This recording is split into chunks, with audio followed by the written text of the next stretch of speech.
Structural organisation इन animals, animals के शरीर की शारीरिक संरचना। तो एनिमल्स के शरीर की शारीरिक संरचना यानी स्ट्रक्चरल ऑर्गेनाइजेशन इन एनिमल्स में एनिमल के शरीर का स्ट्रक्चर पढ़ेंगे। दो एनिमल्स के शरीर का स्ट्रक्चर पढ़ेंगे, कॉकरोच और फ्रॉग का। लेकिन कॉकरोच और फ्रॉग पढ़ने से पहले एनिमल्स में कौन कौन से टिश्यूज पाए जाते हैं वो भी जानेंगे। तो शुरू करते हैं एनिमल टिश्यूज। टिश्यू क्या होता है? अ group of similar sales along with intercellular substances that perform a specific function। कोशिकाओं का वह समूह जो ओरिजिन और फंक्शन में सेम होता है। लेकिन एनिमल टिश्यूज की अगर बात करते हैं तो उसमें इंटरसेल्यूलर सब्सटेंस को भी शामिल करना पड़ेगा। दो सेल के बीच में होता है। प्लांट्स में दो सेल के बीच में कुछ नहीं है, लेकिन एनिमल सेल में दो सेल के बीच में भरा होता है इंटरसेल्यूलर सब्सटेंस। वहां पे अवकाश नहीं होते, इंटरसेल्यूलर स्पेसेस नहीं है। क्या भरा हुआ है? Intercellular substance. तो सिंपल देखो, a group of similar cell, एक जैसी कोशिकाओं का समूह, अलॉन्ग विद इंटरसेल्यूलर सब्सटेंस, इन कोशिकाओं के बीच में जो इंटरसेल्यूलर सब्सटेंस भरा है, that perform a specific function.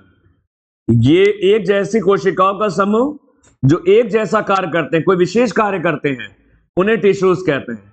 Tissues का मतलब सिंपल वही होता है, ये ग्रुप ऑफ सेल्स जिनकी ओरिजिन और फंक्शन सेम है। कोशिकाओं का वह समूह जिनकी ओरिजिन और फंक्शन सेम है। ओरिजिन सेम कैसे है? एक ही मदर सेल से बनी होंगी सारी कोशिकाएं। यहां पर इंटरसेल्यूलर सब्सटेंस को भी जोड़ लेना टिश्यू के अंदर। एनिमल टिश्यू में tissue together form an organ, tissue मिलकर के ऑर्गन बनाते हैं। जैसे स्टमक है, लंग है, हार्ट और किडनी, ये सब ऑर्गन्स होते हैं। टिश्यूज मिलकर के ऑर्गन्स बना लेते हैं। When two or more organs perform a common function, दो या दो से अधिक ऑर्गन्स एक जैसा कार्य करने लग जाएं, दे टुगेदर फॉर्म ऑर्गन सिस्टम, मिलकर के ऑर्गन सिस्टम बनाते हैं। जैसे लीवर हो गया, डाइजेशन में मदद करता है। पैनक्रियाज हो गया, डाइजेशन में मदद करता है। तो दोनों ही ऑर्गन डाइजेशन में मदद करते हैं, तो ये मिलके क्या बनाएंगे? डाइजेस्टिव सिस्टम यानी ऑर्गन सिस्टम। दो या दो से अधिक ऑर्गन जो एक जैसा कार्य करते हैं मिलकर के ऑर्गन सिस्टम बनाते हैं। जैसे लीवर, पैनक्रियाज, दोनों ही का काम है डाइजेशन, डाइजेस्टिव सिस्टम बनाते हैं। Cells, tissues, organ and organ system exhibit division of labour. Cell के लेवल पर भी हमको डिवीजन ऑफ लेबर दिखता है, टिश्यू लेवल पर भी दिखता है, ऑर्गन लेवल पर भी और ऑर्गन सिस्टम के लेवल पर भी दिखता है। डिवीजन ऑफ लेबर कहते हैं काम का बंटवारा, काम का बंटवारा। अलग अलग सेल्स अलग अलग फंक्शन करती हैं। हाइड्रा के अंदर 10 तरह की सेल्स होती हैं, सबके काम अलग अलग हैं। Epitheliomuscular cell, nutritive muscular cell, कई तरह की सेल, ग्लैंड्यूलर सेल। हाइड्रा में 10 तरह की सेल, सबके काम अलग अलग।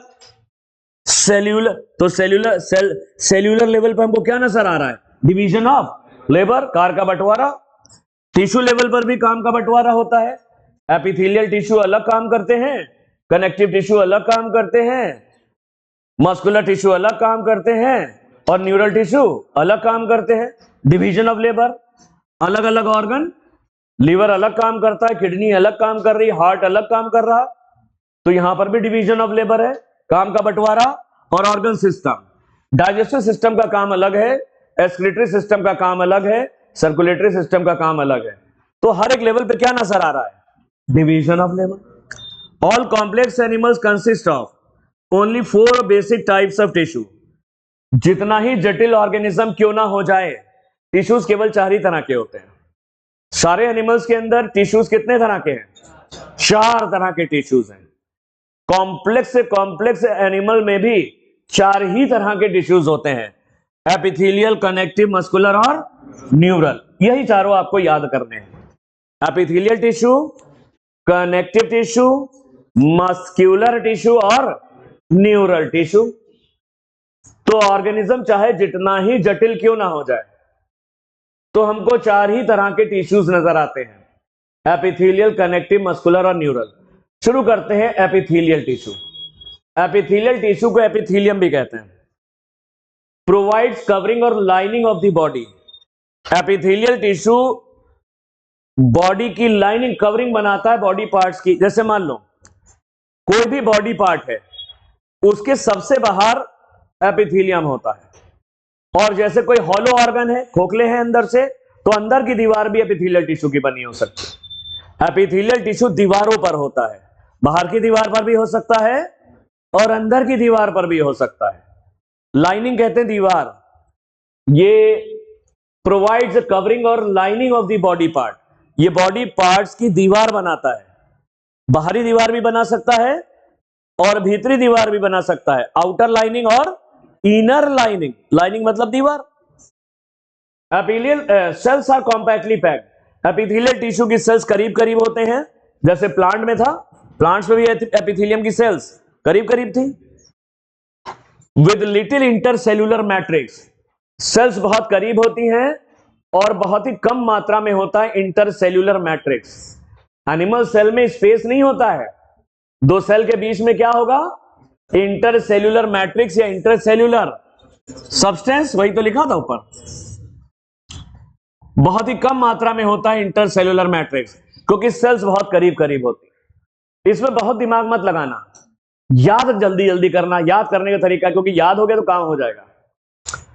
हर एक चैप्टर की अप्रोच अलग है। अभी 12th में जाओगे ना, तो 11th वाले जो तुमने पढ़ा वो काम आ जाएगा उधर, और वहां पर तुमको एक लय मिलेगी। 12th के चैप्टर में लय मिलती है, सब जुड़ा जुड़ा सा लगता है और एक दिन में ज्यादा होता है, और उसमें 11th के चैप्टर्स मदद करते हैं 12th को पढ़ने में, तो इसलिए 11th शुरू किया है। वरना हम 12th से शुरू करते हैं। 12th में वो चैप्टर ले लिया, वो बेकार है, वो तो अलग ही था। वो पहला वाला यूनिट 8वां नंबर यूनिट तो अलग कर लिया था, उससे कोई मतलब नहीं बाकी चैप्टर्स।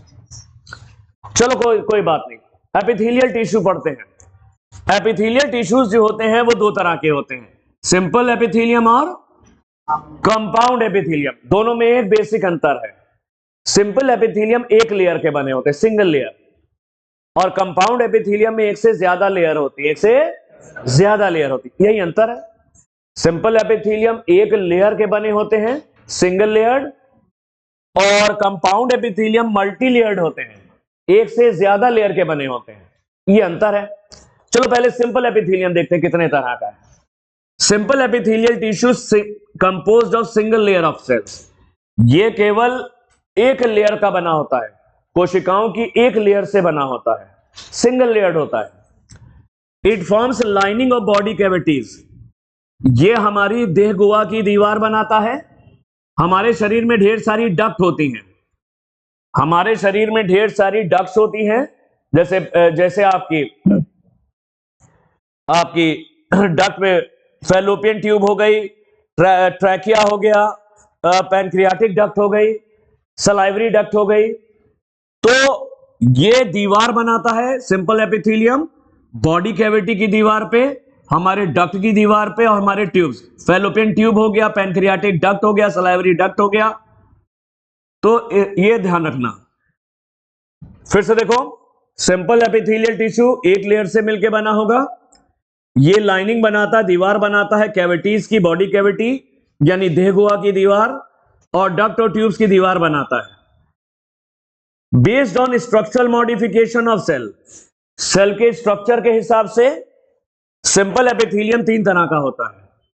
सेल के स्ट्रक्चर के हिसाब से, सेल का शेप के हिसाब से, या सेल के स्ट्रक्चरल मॉडिफिकेशन के हिसाब से, ये तीन तरह का होता है। Based on the structural modification of cell, cell में का स्ट्रक्चर कैसा है, स्ट्रक्चरल मॉडिफिकेशन के हिसाब से ये तीन तरह का है, स्क्वामस, क्यूबॉइडल और कॉल्यूमनर। स्क्वामस, क्यूबॉइडल और कॉल्यूमनर। तो एपिथेलियल टिश्यू कितने तरह का याद करते, चलो बहुत दिमाग मत लगाओ। दो तरह का है, सिंपल एपिथेलियम और कंपाउंड एपिथेलियम। दोनों में एक अंतर है, ये एक लेयर से बना है ये बहुत सारी लेयर से बना है। सिंपल एपिथेलियम ये दीवारों पर होता है, बॉडी कैविटी, डक्ट और ट्यूब की, सबकी दीवारों पर मिलेगा। स्ट्रक्चरल मॉडिफिकेशन के हिसाब से इनकी कोशिकाओं में के स्ट्रक्चर में रूपांतरण के हिसाब से सिंपल एपिथेलियम तीन तरह का है, स्क्वामस, क्यूबॉइडल और कॉल्यूमनर। देखो तीनों का स्ट्रक्चर अलग है। स्क्वामस एपिथेलियल की जो सेल्स होती हैं वो चपटी होती हैं। स्क्वामस एपिथेलियम की सेल्स चपटी होंगी और इनकी जो बाउंड्री होती है वो टेढ़ी मेढ़ी होती है, इर्रेगुलर बाउंड्री। क्यूबॉइडल एपिथेलियल की सेल क्यूब जैसी होती हैं, जैसे लूडो खेलते हैं ना, पासा जैसे होता है, डाइस, वो क्यूब जैसी होती हैं। और कॉल्यूमनर एपिथेलियल सेल्स लंबी लंबी होती हैं, लंबी और पतली होती, लंबी और पतली होती हैं। तो simple epithelium structural modification of cells, यानी सेल के स्ट्रक्चर के हिसाब से तीन तरह का है, स्क्वामस, क्यूबॉइडल और कॉल्यूमनर। स्क्वामस देखो, single thin layer of flattened cell. अरे सिंपल एपिथेलियम एक ही लेयर का होगा ही, लेकिन बहुत पतला होता है स्क्वामस, सबसे पतला होता है, और इसकी सेल्स चपटी होती हैं, और सेल्स के जो किनारे होते हैं, बाउंड्री, वो टेढ़े मेढ़े होते हैं, इरेगुलर बाउंड्रीज। तो single thin layer of flattened cells, ये बना ना, ये फ्लैटेंड चपटी सेल है, चपटी चपटी कोशिकाएं होती हैं, और कोशिकाओं की जो बाउंड्री होती है, किनारे, वो उल्टे सीधे टेढ़े मेढ़े होते हैं, और ये सबसे पतला होता है। सबसे पतला होता तो कहां होगा, ये याद करना कहां होता है, यही पूछा जाता है। Found in the walls of blood vessel, blood vessel की दीवार, ब्लड वेसल मतलब ब्लड कैपिलरी की दीवार, रुधिर केशिकाओं की दीवार पे होता है ब्लड कैपिलरी। तो ब्लड कैपिलरी की दीवार बहुत पतली होती है, इसके आर पार ऑक्सीजन, कार्बन डाइऑक्साइड चली जाती है। तो यह पाया जाता है वॉल्स ऑफ ब्लड वेसल, रुधिर केशिकाओं जैसे ब्लड कैपिलरी की दीवार पे होता है। और ये air sacs of lungs, lungs के एयर सैक्स यानी एल्वियोलाई में होता है, एल्वियोलाई की दीवार पे होता है। एयर सैक्स क्या हो गए, लंग्स के एल्वियोलाई की दीवार पर। चलो बताओ, स्क्वामस एपिथेलियम की सेल्स कैसी दिखती हैं, चपटी, और उनके किनारे कैसे हैं, टेढ़े मेढ़े। तो ये सेल्स चपटी होती हैं, और इनकी बाउंड्री यानी किनारे टेढ़े टेढ़े मेढ़े होते हैं।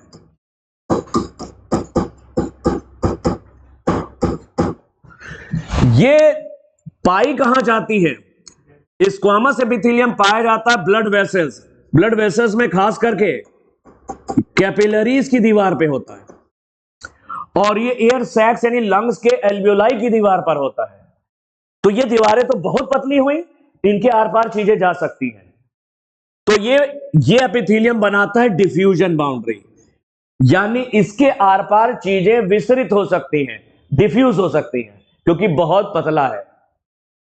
तो स्क्वामस एपिथेलियम की सेल्स फ्लैट हैं, इरेगुलर बाउंड्रीज हैं, विद इरेगुलर बाउंड्रीज, और ये काम क्या करती हैं, दीवार बनाती हैं, किस चीज की, ब्लड वेसल की दीवार पे हैं, और एयर सैक्स यानी एल्वियोलाई की दीवार पे हैं।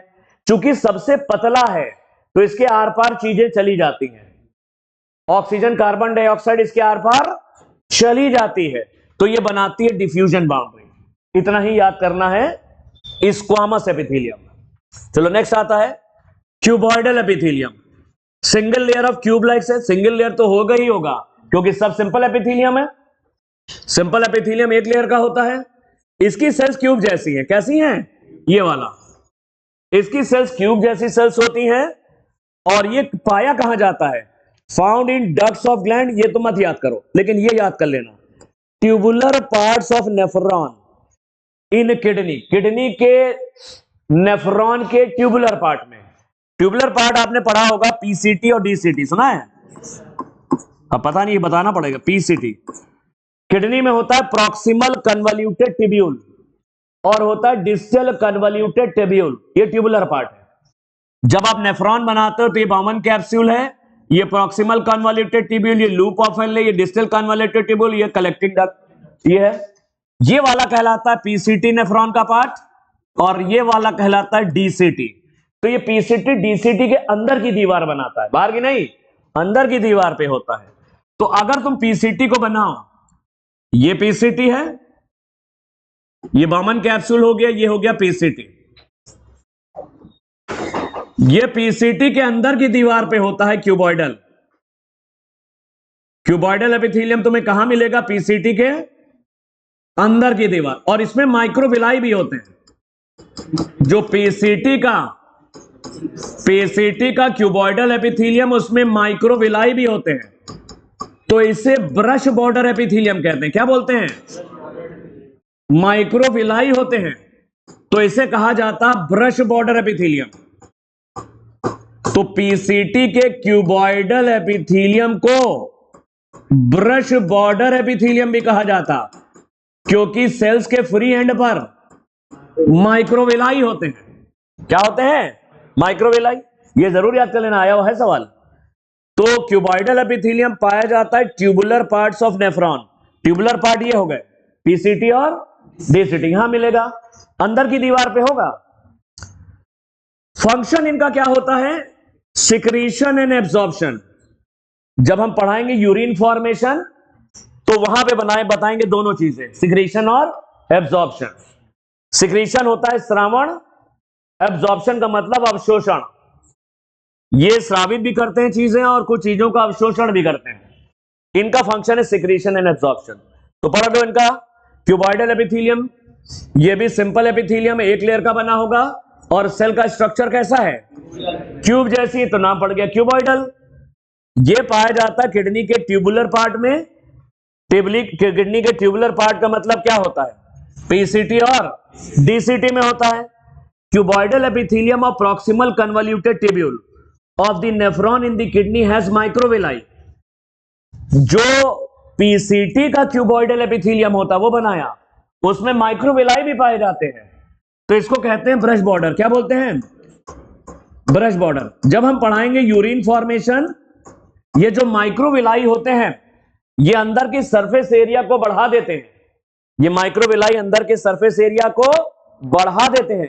तो मैक्सिमम रीएब्जॉर्प्शन पीसीटी में होता है। कहां होता है?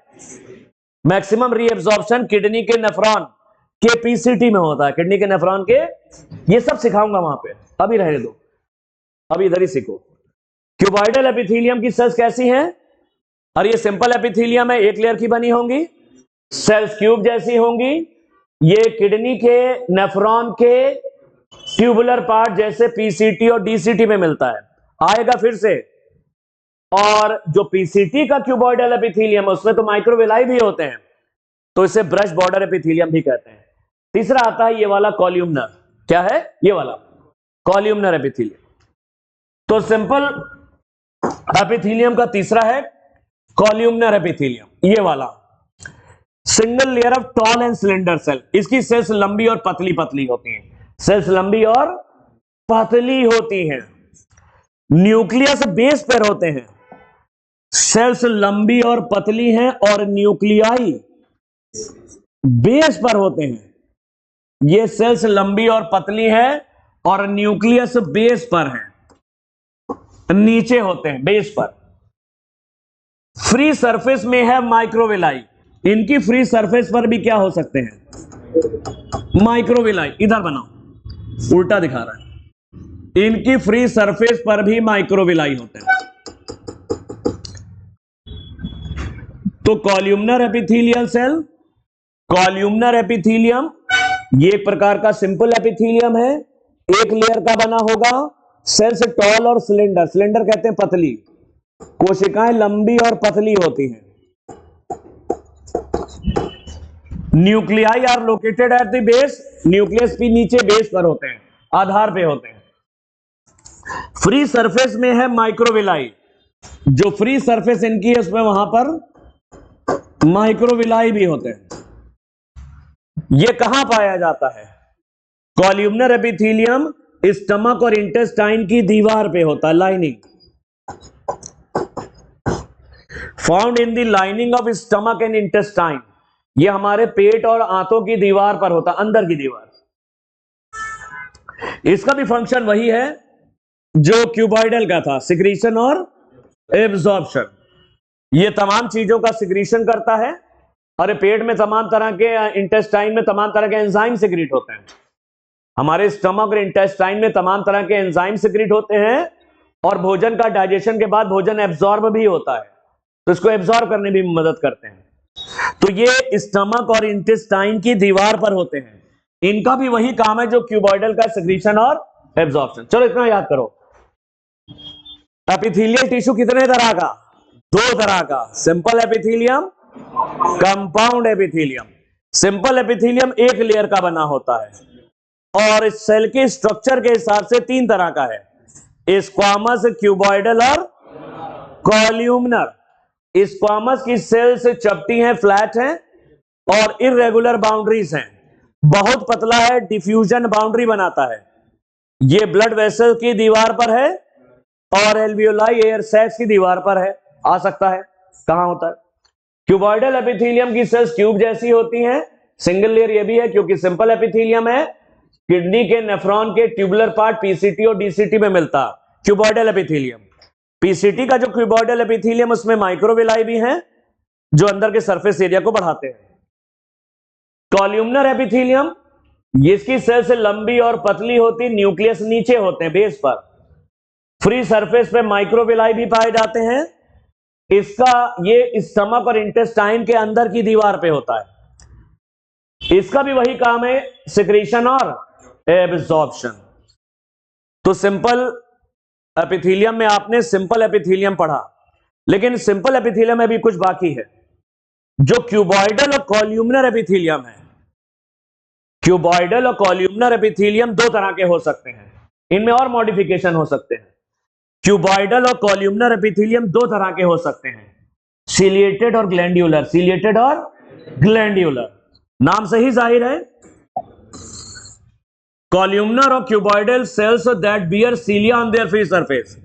ऐसा कॉल्यूमनर और क्यूबॉइडल एपिथेलियम जिसकी सेल्स पे सीलिया पाए जाते हैं, ये बना है, ये सीलिया दिख रहा है। ऐसा कॉल्यूमनर या क्यूबॉइडल एपिथेलियम जिसकी सेल्स के पर सीलिया पाए जाते हैं, वो कहलाता है सीलिएटेड एपिथेलियम।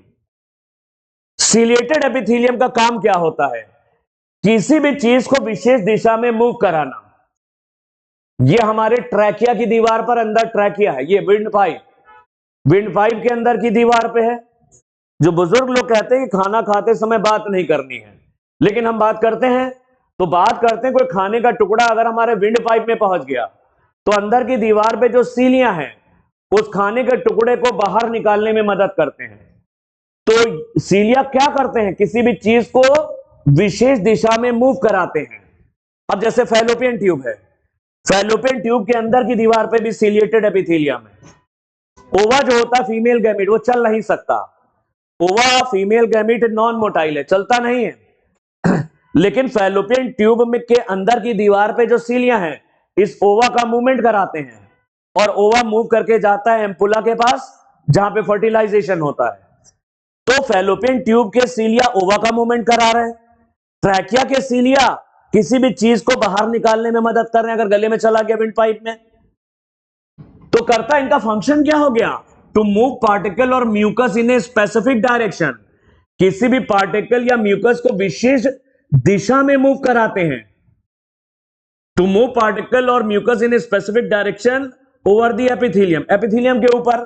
और जैसे बलगम फंस गया विंड पाइप में, म्यूकस, तो म्यूकस को बाहर निकालने में सीलिया हेल्प करते हैं। तो सीलिया किसी भी चीज को विशेष दिशा में मूव कराते हैं। कोई खाना वाना अंदर चला गया उसको बाहर निकालने में मदद कर रहे हैं, बलगम फंस गया म्यूकस, उसको बाहर निकालने में सीलिया हेल्प करते हैं। तो कॉल्यूमनर और क्यूबॉइडल एपिथेलियल की सेल्स जिनके सिरे पर फ्री एंड पे सीलिया भी पाए जाते हैं, तो उनको हम लोग कहने लग जाते हैं सीलिएटेड एपिथेलियम। सीलिएटेड एपिथेलियम का काम क्या होता है? किसी भी पार्टिकल या म्यूकस को विशेष दिशा में मूव कराना, स्पेसिफिक डायरेक्शन में मूव कराना। सीलिएटेड एपिथेलियम कहां पाया जाता है? ये आता है खूब। Ciliated epithelium are mainly present in the inner surface of, अंदर की दीवार पे होता है। हॉलो ऑर्गन्स, खोखले वाले ऑर्गन, जैसे ब्रोंकियोल्स हैं, खोखले वाले ऑर्गन में ब्रोंकियोल्स हो गए। यहां पे ट्रैकिया भी लिख सकते हो, ट्रैकिया, ब्रोंकियोल्स और फैलोपियन ट्यूब। अरे यही ट्रैकिया आगे चल के राइट ब्रोंकस, राइट ब्रोंकियस और लेफ्ट ब्रोंकस, ब्रोंकस फिर टूट जाते हैं ब्रोंक्यूल्स में। ये सभी में होता है। ट्रैकिया की दीवार अंदर की दीवार पर भी होगा, ब्रोंकस के अंदर की दीवार पे और ब्रोंक्यूल्स के अंदर की दीवार पे। तो ट्रैकिया भी लिख सकते हो, ट्रैकिया मतलब विंड पाइप, इसके अंदर की दीवार पर भी होता है सीलिएटेड एपिथेलियम। कोई भी चीज फंस जाती है इसको बाहर निकालने में, यानी स्पेसिफिक डायरेक्शन में मूव कराते हैं सीलिया। ग्लैंड्यूलर एपिथेलियम, तो कॉल्यूमनर और क्यूबॉइडल सेल्स जो स्पेशलाइज हो जाती हैं सिक्रीशन के लिए, वो ग्लैंड्यूलर कहलाती है। कॉल्यूमनर या क्यूबॉइडल सेल जिनके फ्री एंड पे सीलिया अगर हैं, तो ऐसे कॉल्यूमनर क्यूबॉइडल को सीलिएटेड कहा जाता। अगर कॉल्यूमनर और क्यूबॉइडल सेल विशेष प्रकार की हो जाएं और चीजों का स्रावण करने लग जाएं, सिक्रीशन करने लग जाएं, तो ऐसे कॉल्यूमनर क्यूबॉइडल एपिथेलियम को ग्लैंड्यूलर कहते हैं। क्या बोलते हैं? Glandular. Glandular columnar cuboidal cells that are get specialised for secretion. Glands दो तरह की होती हैं हमारी बॉडी में, दो तरह की ग्लैंड्स होती हैं, यूनिसेलुलर और मल्टीसेलुलर। यूनिसेलुलर में आती हैं गॉबलेट सेल्स, ये हमारे एलिमेंट्री कैनाल की दीवार पे होती हैं। गॉबलेट सेल्स एलिमेंट्री कैनाल की दीवार पर हैं, ये म्यूकस सिक्रीट करती हैं। क्या सिक्रीट करती हैं? म्यूकस। आया हुआ सवाल है ये, नीट 2024 का है देखो, और तुम कहोगे टिश्यू पढ़ाना नहीं है। 2024 में तो दिख रहा है हमको, पढ़ना तो पड़ेगा ही, एनटीए सिलेबस में है लेकिन नई किताब में नहीं है। तो यूनिसेलुलर ग्लैंड्स में आती है गॉबलेट सेल्स, ये हमारी आहार नाल की दीवार पे होती हैं। एलिमेंट्री कैनाल यानी आहार नाल की दीवार पे क्या सिक्रीट करती हैं? म्यूकस, श्लेष्म, बलगम। मल्टीसेलुलर में सलाइवरी ग्लैंड्स आती हैं और ये सलाइवा का सिक्रीशन करती है। किसका? लार, सलाइवा का सिक्रीशन करती है। तो ये जो बनी है ये वाली देखो, इसमें ये जो बनी है ये यूनिसेलुलर गॉबलेट सेल है। ये यूनिसेलुलर ग्लैंड, इसका नाम क्या है? Goblet cell. क्या है ये इसका न्यूक्लियस है। और ये मल्टीसेलुलर है, ये मल्टीसेलुलर ग्लैंड है, सलाइवरी ग्लैंड है। क्या है ये गॉबलेट सेल है और ये सलाइवरी ग्लैंड। तो ग्लैंड्स कितने तरह की हैं? दो तरह की हैं। यूनिसेलुलर में गॉबलेट सेल एलिमेंट्री कैनाल की दीवार पर है, ये म्यूकस का सिक्रीशन करती है। सलाइवरी ग्लैंड हमारे यहां पर है गले के पास, मुंह में, और ये सलाइवा का सिक्रीशन करती है, सलाइवा का सिक्रीशन करती है। Based on the mode of pouring their secretion, ये अपना सिक्रीशन कहां डालती हैं, ये अपने सिक्रीशन को कहां छोड़ती हैं? पोर करना मतलब डालना या छोड़ना। इनका श्रावण कहां जाता है? नलिकाओं के जरिए आगे जाता है या बिना नलिकाओं के जरिए? तो ये दो प्रकार की होती हैं, एक्सोक्राइन और एंडोक्राइन। एक्सोक्राइन और endocrine based on the mode of pouring their secretion. Pouring of their, pouring का मतलब डालना। अपने श्रावण को ये कहां डालती हैं? डक्ट के अंदर डालती हैं या सीधे ब्लड में डालती हैं? अपने सिक्रीशन को कैसे डालती हैं? मोड ऑफ पोरिंग, डालने का तरीका।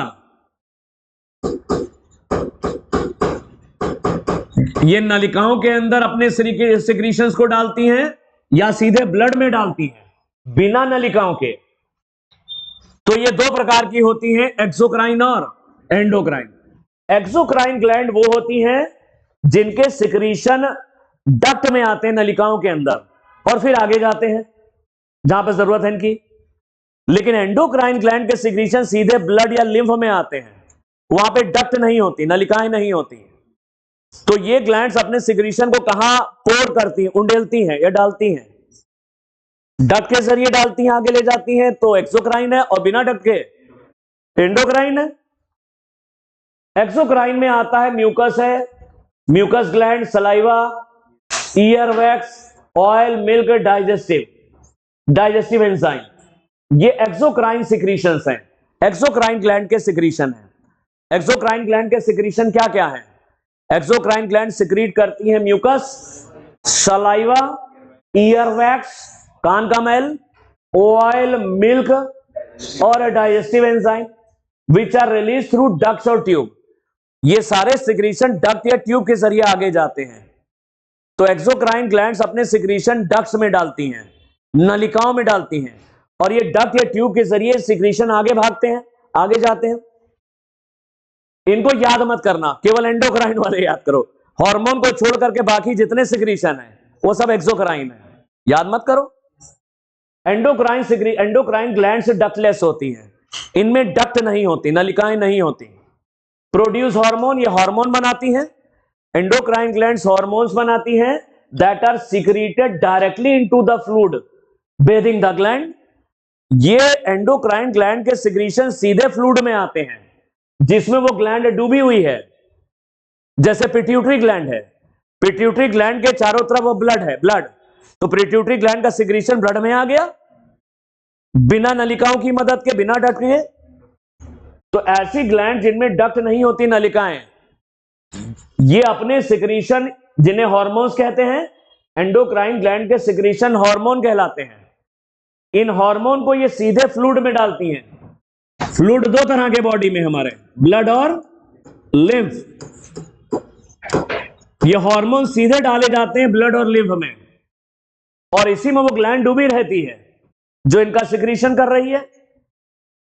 एंडोक्राइन ग्लैंड जैसे पिट्यूटरी है, पिट्यूटरी हार्मोन बनाती है, पिट्यूटरी के चारों तरफ ब्लड है, ब्लड में डूबी हुई है, इसके सिक्रीशन सीधे ब्लड में गिर रहा है, सीधे ब्लड में गिर रहे हैं, पोर हो रहे हैं, कोई डक्ट नहीं होती। तो एंडोक्राइन ग्लैंड से डक्टलेस ग्लैंड है, इनके सिक्रीशन हार्मोन्स कहलाते हैं that are secreted directly into the fluid bathing the gland. इनके सिक्रीशन फ्लूइड में जाते हैं जिसमें वो ग्लैंड डूबी हुई है, that is into the blood stream. Blood और लिम्फ भी हो सकता है, इनके सिक्रीशन ब्लड में डाले जाते हैं। ब्लड स्ट्रीम का मतलब जहां ब्लड बह रहा है। पैनक्रियास एंडोक्राइन ग्लैंड भी है, एक्सोक्राइन दोनों भी है। पैनक्रियास हार्मोन भी बनाती है, इंसुलिन, ग्लूकागॉन, और पैनक्रियास एंजाइम्स भी बनाती है बहुत सारे।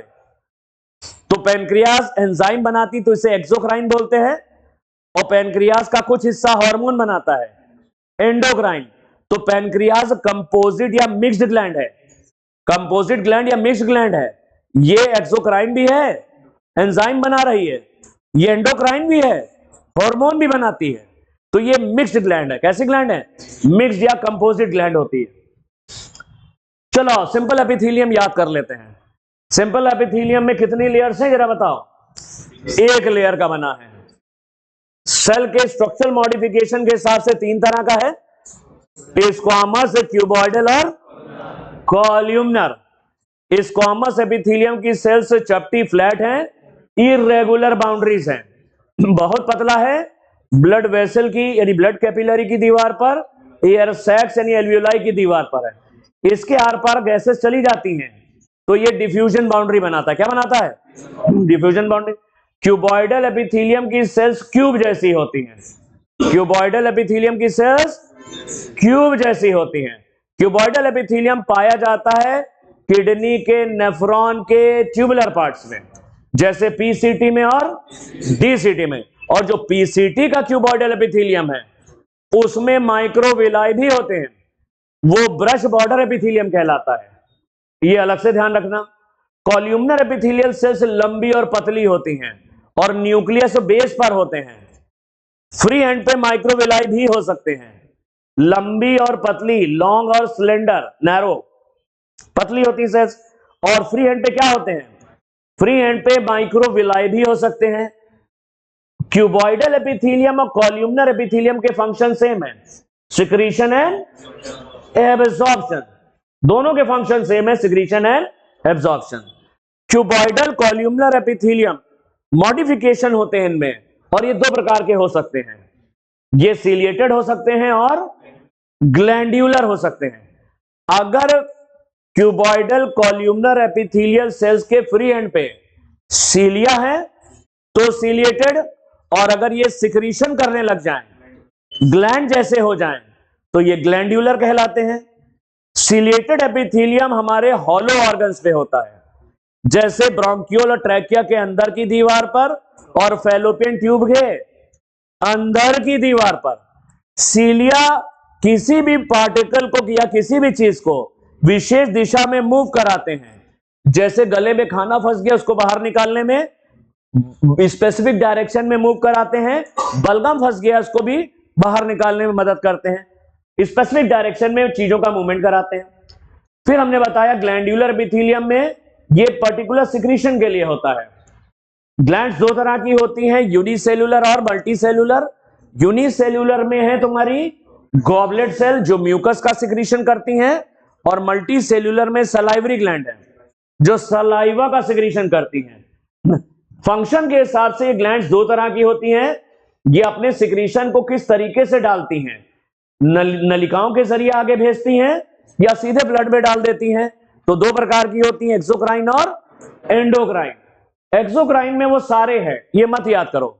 एंडोक्राइन ग्लैंड डक्टलेस होती हैं, इनमें नलिकाएं नहीं होती। ये अपने सिक्रीशन कहां पोर करती हैं, कहां डाल देती हैं, सीधे ब्लड में डाल देती हैं, लिम्फ में। पैनक्रियास एंडोक्राइन भी है और एक्सोक्राइन ग्लैंड दोनों है। चलो अब आते हैं, सिंपल हो गया तो एक आउटलाइन बना लेना। चार्ट है हमारा, देखना चाहो तो देख सकते हो मैडम पास अगर हो, वो सिंपल चार्ट। फिर आता है कंपाउंड एपिथेलियम, ये मल्टी लेयर्ड होता है। तो मल्टी लेयर्ड होने से इसका काम सिक्रीशन और एब्जॉर्प्शन नहीं है। सिक्रीशन एब्जॉर्प्शन वही होगा जहां पतला होगा, सिंगल लेयर होती है, तो ये सिक्रीशन एब्जॉर्प्शन नहीं कर सकता। कंपाउंड एपिथेलियम एक से ज्यादा लेयर का बना होता है। चूंकि एक से ज्यादा लेयर है तो ये सिक्रीशन और एब्जॉर्प्शन नहीं कर पाता। फंक्शन क्या है फिर इसका? Provide protection against chemical and mechanical stress. ये बहुत सारे केमिकल और मैकेनिकल, बहुत सारे केमिकल से बचाता है और मैकेनिकल यानी चोट से बचाता है। चोट लगने का जहां डर है वहां मिलेगा ये मैकेनिकल स्ट्रेस, मैकेनिकल या स्ट्रेस का मतलब चोट वगैरह से बचाता है, और केमिकल स्ट्रेस केमिकल से बचाता है। अब दिन भर में तुम खा रहे हो, चाउमीन खा रहे हो, अरे चाउमीन में तो एसिटिक एसिड पड़ा होता है, सिरका व्हाइट वाला, वो भी सिंथेटिक होता है। तो बक्कल कैविटी के अंदर की दीवार बनी हमारी कंपाउंड एपिथेलियम की। अगर ये कंपाउंड एपिथेलियम की ना बनी होती तो पतली होती तो खराब हो जाती। एक से ज्यादा लेयर है तो हमारे बक्कल कैविटी की दीवार पर है कंपाउंड एपिथेलियम, फेरिंग्स के अंदर की दीवार पर भी है कंपाउंड एपिथेलियम। तो ये दीवारें थोड़ी मोटी हैं, तो हम बहुत सारे केमिकल खाते हैं, चाउमीन खा रहे हैं और उल्टे सीधे भोजन खा रहे हैं, तो ये केमिकल से बचाता है कंपाउंड एपिथेलियम। हमारे बक्कल कैविटी की दीवार पर भी है और हमारे गले में जो फेरिंग्स है अंदर की दीवार पर भी है, और ये चोट से भी बचाता है। मान लो तुम कोई खाना खा रहे हो, जो खाना खाते हो जो रगड़ के जा रहा है फेरिंग से, तो जब रगड़ के जा रहा है तो फेरिंग की दीवार थोड़ी मोटी होनी चाहिए, तो वहां पे कौन सा एपिथेलियम है? कंपाउंड है। लॉजिकल है, तार्किक है। चलो देखो ये कहां कहां होता है। They cover the dry surface of the skin, ये हमारी स्किन की सरफेस पर होता है। तो हमारी स्किन अगर पतली होती तो दिक्कत होती, चोट लगती है। हमारे स्किन पर बहुत सारी लेयर होती हैं। कंपाउंड एपिथेलियम कई लेयर का स्किन की सरफेस बनाता है। Moist surface of buccal cavity, हमारी मुख गुहा के अंदर की दीवार पे है। तमाम तरह के केमिकल खा रहे हो अंदर, तो अंदर की दीवार मोटी होती है, कंपाउंड एपिथेलियम। फेरिंग्स की दीवार पर भी है, क्योंकि भोजन रगड़ करके जाएगा फेरिंग से, तो मोटी होनी चाहिए दीवार, compound epithelium. Inner lining of duct of salivary gland, अरे सलाइवरी ग्लैंड के अंदर की भी दीवार पर है, क्योंकि सलाइवरी ग्लैंड सिक्रीट करती हैं सलाइवा, और सलाइवा में लाइसोजाइम होता है। क्या होता है? अगर दीवार पतली होगी तो खराब कर देगा वो। तो सलाइवरी ग्लैंड के अंदर की दीवार भी मोटी है, क्योंकि वहां से सलाइवा गुजरेगा। सलाइवा के अंदर केमिकल्स है, लाइसोजाइम वगैरह है, मोटी दीवार चाहिए। तो सलाइवरी ग्लैंड के अंदर की दीवार, और पैनक्रियाटिक डक्ट के अंदर की दीवार पर भी है। पैनक्रियाटिक डक्ट के अंदर की दीवार से भी गुजरते हैं एंजाइम, तो एंजाइम गुजरते इसलिए दीवार मोटी चाहिए। तो पैनक्रियाटिक डक्ट के अंदर की दीवार पर भी है। तो कंपाउंड एपिथेलियम सिंगल लेयर नहीं, बहुत सारी लेयर का बना है, तो ये सिक्रीशन एब्जॉर्प्शन तो नहीं कर सकता। सिक्रीशन एब्जॉर्प्शन के लिए पतला होना जरूरी है, वो सिंपल एपिथेलियम का काम है, क्यूबॉइडल और कॉलमनर का काम है। कंपाउंड एपिथेलियम का बेसिक काम है केमिकल से बचाना और मैकेनिकल स्ट्रेस, चोट वगैरह से बचाना। चूंकि मोटा है तो ये कहां कहां मिलेगा? स्किन पे है, चोट वगैरह से बचेंगे, और बक्कल कैविटी के अंदर की दीवार पे है, फेरिंग्स के अंदर की दीवार पे है, और तुम्हारा ये सलाइवरी ग्लैंड के अंदर की दीवार और पैनक्रियाटिक डक्ट के अंदर की दीवार, क्योंकि वहां से ढेर सारे एंजाइम और केमिकल गुजरते हैं। Cell junctions, cell junctions are found between cells. Compound epithelium की दो सेल्स के बीच में पाए जाते हैं सेल जंक्शंस। कौन से एपिथेलियम की सेल के बीच में पाए जाते हैं सेल जंक्शंस? Compound epithelium. और भी आगे हैं, भी बताते हैं। इधर देखो, कंपाउंड एपिथेलियम की दो सेल्स की प्लाज्मा मेम्ब्रेन ये फ्यूज कर जाती हैं। कंपाउंड एपिथेलियम की सेल्स की प्लाज्मा मेम्ब्रेन फ्यूज, एक सेल ये हो गया और एक सेल ये हो गया। इन दोनों सेल की प्लाज्मा मेम्ब्रेन फ्यूज करके बनाती हैं सेल जंक्शन। सेल जंक्शंस तीन तरह के होते हैं। एक कहलाते हैं टाइट जंक्शंस। टाइट जंक्शंस ये दो सेल की प्लाज्मा मेम्ब्रेन कायदे से फ्यूज कर जाती है। तो तुम इधर से पकड़ के खींचो, तुम इधर छूटेंगे नहीं, सेल बहुत मजबूती से चिपक जाती हैं। फेविक्विक, बिल्कुल एकदम टाइट जंक्शंस होते हैं। तो टाइट जंक्शंस में क्या होता है? दो सेल की प्लाज्मा मेम्ब्रेन, दो कंपाउंड एपिथेलियम की कोशिकाओं की प्लाज्मा मेम्ब्रेन आपस में फ्यूज कर जाती है। ये सेल्स मजबूती से आपस में चिपक जाती हैं। कोई भी चीज लीक नहीं होती सेल से, तो सेल्स को लीकेज से बचाती हैं। किससे बचाती हैं? लीकेज से बचाती हैं। तो tight junctions help to stop substances from leaking across a tissue. कोई भी चीज टिश्यू से लीक नहीं होती, सेल्स से बाहर नहीं निकलती, टाइट जंक्शंस हैं। फिर दूसरे जंक्शंस कहलाते हैं एडहियरिंग जंक्शन। इसमें भी दो सेल्स की प्लाज्मा मेम्ब्रेन फ्यूज कर गई है। दो करीब की कोशिकाओं की प्लाज्मा मेम्ब्रेन ऐसे फ्यूज कर गई, ये बनाती एडहियरिंग जंक्शन। एडहियरिंग जंक्शन जैसे डेस्मोसोम्स, इनको डेस्मोसोम्स ही कहते हैं। जैसे दो सेल्स के बीच में वेल्डिंग कर दी गई है, वेल्डिंग करके जोड़ा जाता है ना, वेल्डिंग करते हैं, ऐसे वेल्डिंग कर दिया गया है, तो वेल्डेड एरियाज होते हैं। और इनमें से कुछ फाइबर भी कभी कभी निकलते हैं, इनमें से कुछ फाइबर भी निकलते हैं कभी, टोनोफाइब्रिल्स। एडहियरिंग जंक्शंस क्या करते हैं? ये दो सेल्स को चिपकाने में मदद करते हैं। सीमेंटिंग, जैसे दो ईंटों के बीच में सीमेंट लगा दी गई है, तो ये दो सेल्स को जोड़ रहे हैं। तुम लोग पकड़ के खींचोगे, आसानी से खींच नहीं पाओगे, अलग कर पाओगे, मजबूत जोड़ होता है। Perform cementing to keep neighbouring cells together. पड़ोस की कोशिकाओं के बीच में सीमेंट जैसा होता है, ये जंक्शन सीमेंट जैसा है, और इसमें टोनोफाइब्रिल्स भी निकले हुए हैं। दो सेल्स को मजबूती से जैसे सीमेंट जोड़ देती है, ये आपस में जुड़े होते हैं। और तीसरे हैं गैप जंक्शन। ये बिल्कुल प्लाज्मोडेस्मेटा जैसे हैं। जैसे दो प्लांट सेल के बीच में क्या पाए जाते हैं? प्लाज्मोडेस्मेटा, वैसे ही दो एनिमल सेल के बीच में ये पाए जाते हैं गैप जंक्शन। गैप जंक्शन नाम से ही जाहिर है, बहुत सारी चीजें एक सेल से दूसरी सेल के अंदर आनी है और तेजी से आनी है, रैपिड ट्रांसफर होता है। यहां से कोई चीज इधर जा रही है, इधर से इधर आ रही है, आयन है और दूसरे सब्सटेंस, जिनको तेजी से जाना है, इन्हीं गैप जंक्शन से एक सेल से दूसरी सेल में चले जाते हैं। Facilitate the cell to communicate with each other by connecting the cytoplasm of adjoining cell। Gap junction एक सेल के साइटोप्लाज्म को दूसरे से जोड़ देते हैं। इधर का साइटोप्लाज्म इधर आ सकता है और इधर का साइटोप्लाज्म उधर जा सकता है, जैसे प्लाज्मोडेस्मेटा होते हैं। पूछा क्या गया है? For rapid transfer of ions, small molecules and sometimes big molecule, इनके जरिए बहुत तेजी से, रैपिड कहते हैं बहुत तेजी से, इन गैप जंक्शन के जरिए बहुत तेजी से आयंस, छोटे मॉलिक्यूल्स और कभी कभी बड़े मॉलिक्यूल्स एक सेल से दूसरी सेल में जा सकते हैं। जो बताओ, सेल जंक्शंस कौन से टिश्यू की सेल्स के बीच में पाए जाते हैं? Compound epithelium. इनमें तीन प्रकार के हैं, टाइट जंक्शंस, एडहियरिंग जंक्शंस और gap junction. Tight junction tissue से कोई चीज लीक ना होने पाए, लीकेज से बचाते हैं। एडहियरिंग जंक्शन सेल्स को मजबूती से चिपकाने में मदद करते हैं। एडहियरिंग मतलब सीमेंटिंग, दो सेल के बीच में सीमेंट जैसा काम करते हैं, जोड़ने में मदद करते हैं। और गैप जंक्शंस मदद करते हैं, फैसिलिटेट करते हैं, एक सेल्स का दूसरी सेल से कम्युनिकेशन कराते हैं, दोनों सेल आपस में संपर्क बनाती हैं। एक सेल का साइटोप्लाज्म दूसरी के साथ जुड़ा रहता है। बहुत तेजी से कोई चीजें भेजनी है, जैसे आयंस आने हैं, तो रैपिड मूवमेंट होता आयंस का एक सेल से दूसरी सेल में। कभी कभी छोटे छोटे मॉलिक्यूल्स और कभी कभी बड़े मॉलिक्यूल्स भी इनके थ्रू आर पार जा सकते हैं। अभी तक कोई दिक्कत बताओ? एक टिश्यू हुआ है, ये बड़ा था थोड़ा, कनेक्टिव भी थोड़ा है, बड़ा ही हो गया।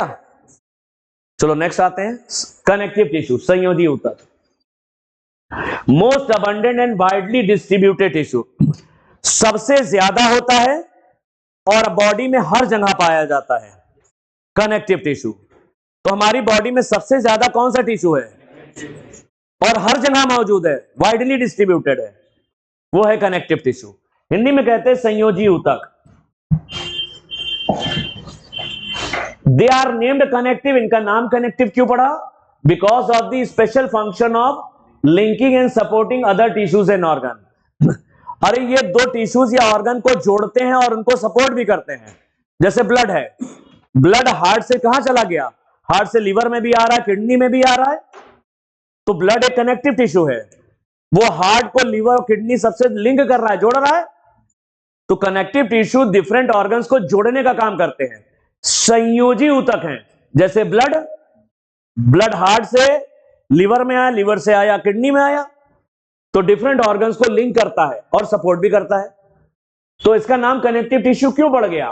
Because of special function of linking and supporting other tissues and organ. ये टिश्यूज या ऑर्गन को आपस में जोड़ने का काम करते हैं, तभी से नाम पड़ गया संयोजी ऊतक। जैसे हार्ट, लीवर, किडनी, सब जगह ब्लड जाता है, तो ब्लड तीनों को जोड़ रहा है और उनको सपोर्ट भी करता है। इनमें दो तरह के आते हैं, they include soft connective tissue and specialised connective tissue. इनमें दो तरह के आते हैं, कुछ सॉफ्ट होते हैं, सॉफ्ट कनेक्टिव टिश्यू, और कुछ विशेष प्रकार के कनेक्टिव टिश्यू होते हैं। विशेष प्रकार में आते हैं कार्टिलेज, बोन और ब्लड। एडिपोज को यहां पर एनसीईआरटी ने सॉफ्ट से अलग कर दिया, लेकिन आगे सॉफ्ट के साथ ही पढ़ाया है, तो ये एडिपोज को तुम सॉफ्ट में मान सकते हो। स्पेशल में तीन पढ़ेंगे, स्पेशल में कार्टिलेज, बोन और ब्लड, ये विशेष प्रकार के संयोजी ऊतक हैं, वरना बाकी जो बचे हैं वो सब सॉफ्ट हैं, मुलायम वाले हैं। एडिपोज को भी तुम उधर ही ले सकते हो, सॉफ्ट कनेक्टिव टिश्यू में। तो सॉफ्ट कनेक्टिव टिश्यू और स्पेशलाइज्ड कनेक्टिव टिश्यू दो प्रकार के हैं। सॉफ्ट का मतलब नाम से ही जाहिर मुलायम होंगे, और स्पेशलाइज्ड का मतलब विशेष प्रकार के हैं। कार्टिलेज उपास्थि, बोन अस्थि और ब्लड रुधिर। कार्टिलेज, बोन और ब्लड, ये special connective tissue. All connective tissue except blood, सारे कनेक्टिव टिश्यू ब्लड को छोड़ करके, सारे कनेक्टिव टिश्यू किसको छोड़ के? ब्लड को छोड़ करके। सभी में कुछ विशेष प्रकार की सेल्स पाई जाती हैं, जिन्हें फाइब्रोब्लास्ट कहते हैं। क्या कहते हैं? तो फाइब्रोब्लास्ट तुम्हारे ब्लड में नहीं होंगी, बाकी सारे कनेक्टिव टिश्यू में होती हैं। और ये फाइब्रोब्लास्ट दो चीजें बनाती हैं, कोलेजन फाइबर्स बनाती हैं और मॉडिफाइड पॉलीसेकेराइड, और मॉडिफाइड पॉलीसेकेराइड। तो फिर से समझो, कनेक्टिव टिश्यू क्या मतलब क्या हो गया? कनेक्टिव टिश्यू का मतलब ऐसा टिश्यू जो बाकी टिश्यूज या ऑर्गन को जोड़ता है, जो दो टिश्यूज ऑर्गन को जोड़ने का काम कर रहा है, उनको सपोर्ट करने का काम कर रहा है। कनेक्टिव टिश्यू दो प्रकार का है, सॉफ्ट और स्पेशलाइज्ड। स्पेशलाइज्ड में तीन पढ़ोगे तुम, कार्टिलेज, बोन और ब्लड, ये पढ़ोगे। फिर कनेक्टिव टिश्यूज में ब्लड को छोड़ दो तुम, तो सभी के अंदर विशेष प्रकार की कोशिकाएं हैं, इन्हें क्या कहते हैं? फाइब्रोब्लास्ट। विच सिक्रीट ए स्ट्रक्चरल फाइब्रस प्रोटीन, ये एक विशेष प्रकार की फाइब्रस प्रोटीन बनाते हैं, जिसे कोलेजन या इलास्टिन कहते हैं।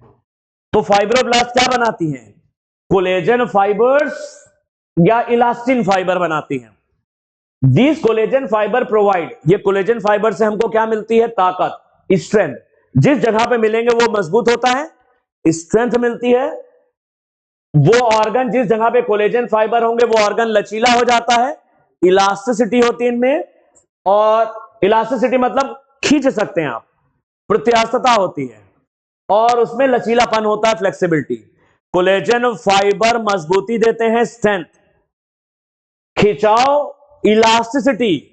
इलास्टिसिटी यानी किसी चीज को खींचेंगे तो खींच सकते हैं, इलास्टिसिटी कोलेजन फाइबर प्रोवाइड करते हैं, और फ्लेक्सिबिलिटी मतलब लचीलापन आ जाता है। तो हमारी बॉडी में जहां जहां कोलेजन फाइबर होंगे उन भागों को ये मजबूती देते हैं, स्ट्रेंथ, उनको हमें खिंचाव पैदा हो सकता है, इलास्टिसिटी, और उनमें लचीलापन पैदा हो जाता है, फ्लेक्सिबिलिटी। फाइब्रोब्लास्ट केवल कोलेजन फाइबर नहीं बनाती, एक चीज और बनाती है। Fibroblast also secrete modified polysaccharide. Fibroblast modified polysaccharides बनाती हैं। कुछ मॉडिफाइड पॉलीसेकेराइड जैसे हाइलुरोनिक एसिड,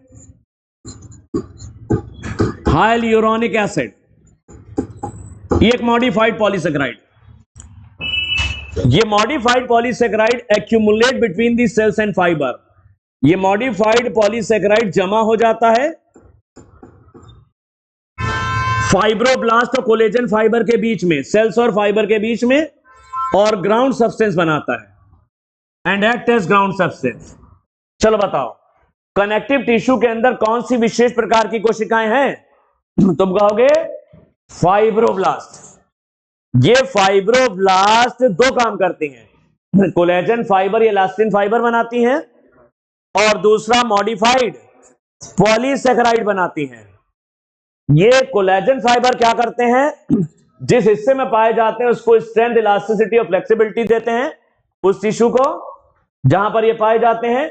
और मॉडिफाइड पॉलीसेकेराइड ये सेल्स और फाइबर्स के बीच में पड़े रहते हैं। सेल्स हो गई फाइब्रोब्लास्ट, फाइबर्स हो गए कोलेजन, उनके बीच में रहते हैं और ग्राउंड सब्सटेंस बनाते हैं। क्या बनाते हैं? ग्राउंड सब्सटेंस बनाते हैं। वो एक जनरल क्लासिफिकेशन था, अब कायदे से क्लासिफिकेशन पढ़ेंगे। जनरली दो तरह के हैं, सॉफ्ट और स्पेशल, लेकिन कायदे से इनका वर्गीकरण करते हैं तो ये तीन प्रकार के होते हैं। कनेक्टिव टिश्यू तीन प्रकार के होते हैं, लूज, डेंस और स्पेशलाइज्ड। लूज, डेंस और स्पेशल। लूज और डेंस वाले तुम इसमें पढ़ सकते हो, सॉफ्ट में। किसमें? सॉफ्ट में। कनेक्टिव टिश्यू तीन तरह के हैं, loose connective tissue, dense connective tissue और स्पेशलाइज्ड कनेक्टिव टिश्यू। अब लूज कनेक्टिव टिश्यू दो तरह के होते हैं, एरियोलर और एडिपोज। लूज कनेक्टिव टिश्यू दो तरह के, एरियोलर और एडिपोज। इनका नाम लूज क्यों पड़ा? अरे दो चीजें हैं इनके पास, फाइब्रोब्लास्ट और collagen fibre.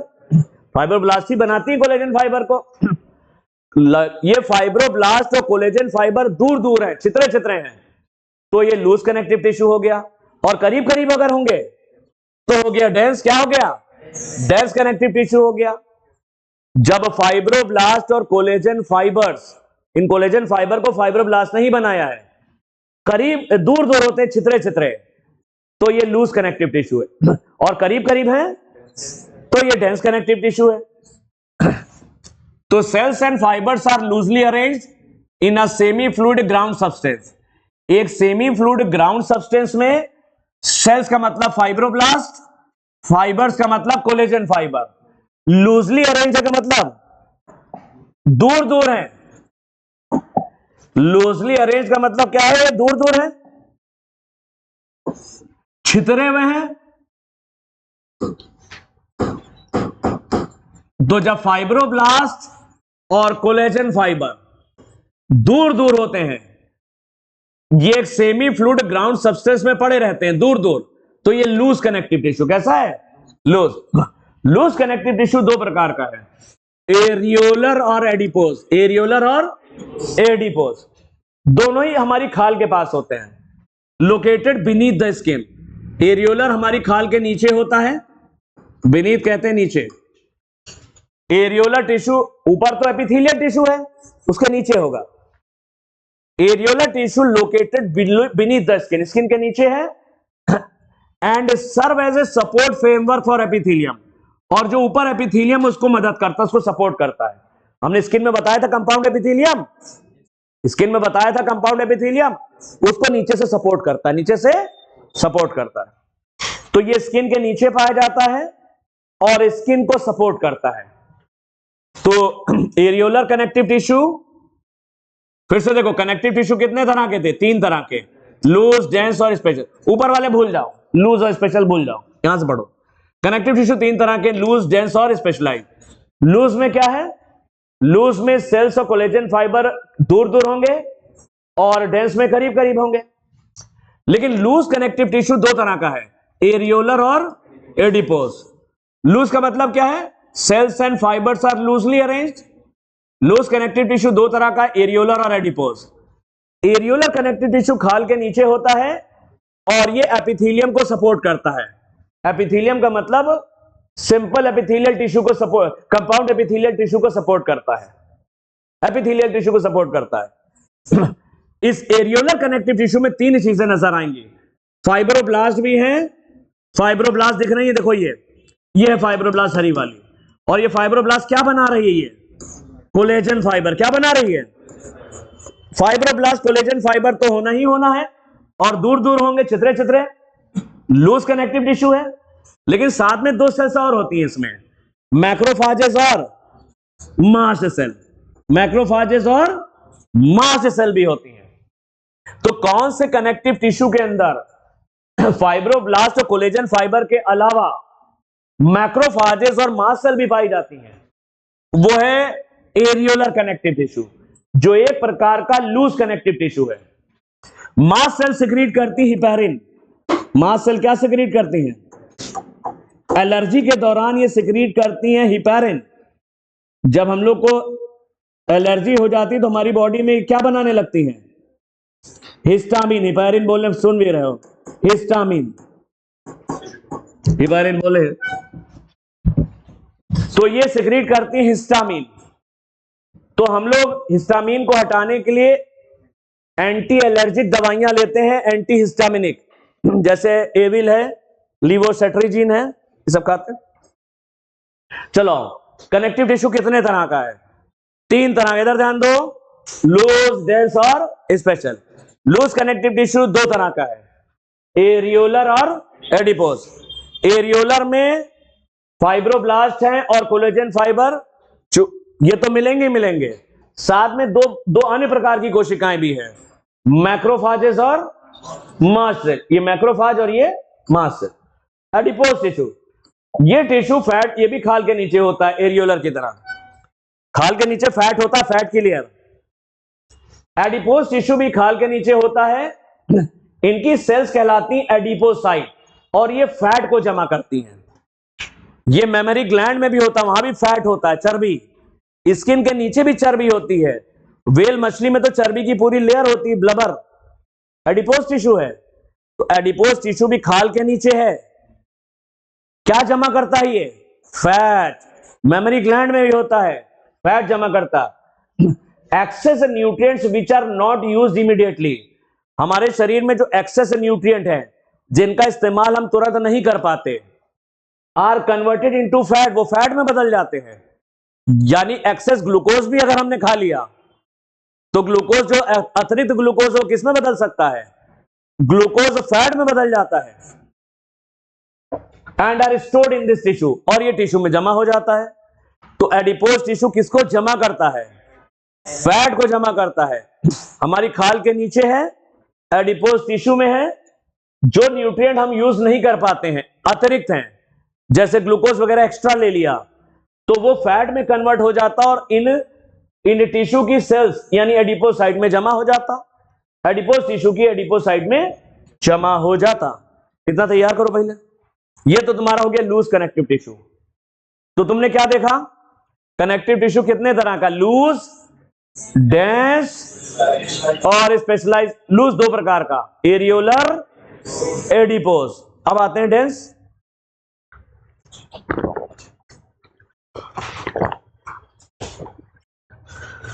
Dense connective tissue, नाम से ही जाहिर है, फाइबर्स एंड फाइब्रोब्लास्ट और compactly packed.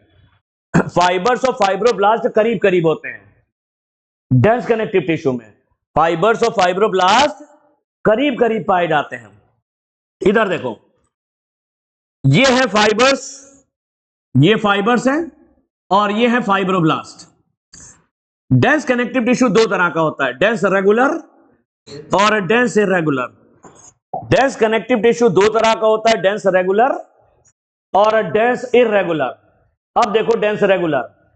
Dense regular connective tissue में जो फाइब्रोब्लास्ट हैं ये, और जो कोलेजन फाइबर हैं, कुछ कोलेजन फाइबर मिलकर बंडल बना ले रहे हैं।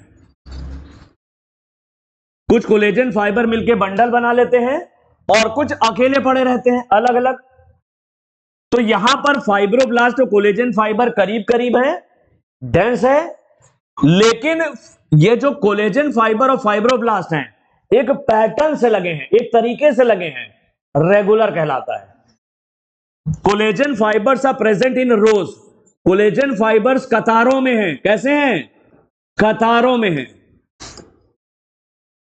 Between many parallel bundles of fibre, बहुत सारे कोलेजन फाइबर बंडल बना रहे हैं और इन बंडल्स के बीच में जो कोलेजन फाइबर्स हैं वो भी पैरेलल हैं।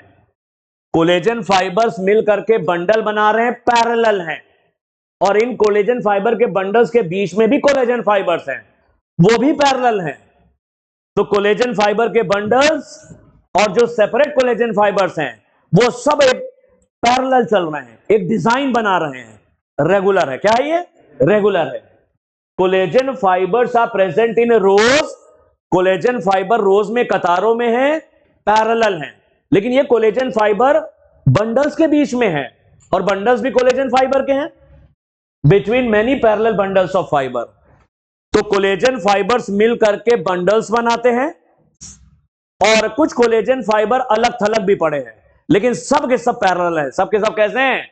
पैरेलल है और कतारों में है, रोज में है। इसके एग्जाम्पल है डेंस रेगुलर के टेंडेंस और लिगामेंट। ये आता है टेंडेंस और लिगामेंट से डेंस रेगुलर कनेक्टिव टिश्यू के एग्जाम्पल हैं। टेंडन क्या करते हैं? टेंडन मसल को बोन से जोड़ते हैं, ये स्केलेटल मसल को बोन से जोड़ते हैं, ये हमारी मांसपेशियों को हड्डियों से जोड़ते हैं। तो इसको टीएमबी याद कर लें। टेंडन किसको जोड़ रहा है? मसल को बोन से। लिगामेंट बोन को बोन से जोड़ते हैं, एलबीबी, दो हड्डियों को आपस में जोड़ते हैं लिगामेंट्स। तो अक्सर हमारे मोच आ जाती है ना, यहां पर मैं पैर मुड़ गया तो लिगामेंट्स रप्चर कर जाते हैं, दो दो हड्डियों को जोड़ते हैं, हड्डी नहीं टूटती है, मोच आ जाती है तो लिगामेंट्स हो सकता है कि रप्चर हो गए, वो हील होने में टाइम लगता है, थोड़ा सा सही हो जाता अपने। तो डेंस रेगुलर कनेक्टिव टिश्यू में कोलेजन फाइबर्स कतारों में है, रोज में। कुछ कोलेजन फाइबर ने मिलकर के बंडल्स बना लिए हैं, वो भी एक दूसरे के पैरेलल हैं। तो कोलेजन फाइबर के बंडल्स पैरेलल हैं, इन बंडल्स के बीच में भी जो कोलेजन फाइबर हैं वो भी कतारों में, वो भी पैरेलल है। तो एक तरीका नजर आ रहा है, एक डिजाइन नजर आ रहा है, इसलिए रेगुलर है। क्या ये? रेगुलर है। डेंस रेगुलर के एग्जांपल है टेंडेंस और लिगामेंट। टेंडेंस मसल को बोन से जोड़ते हैं, टेंडन मसल को बोन से, और लिगामेंट बोन को बोन, ये आते हैं, ये ध्यान रखना।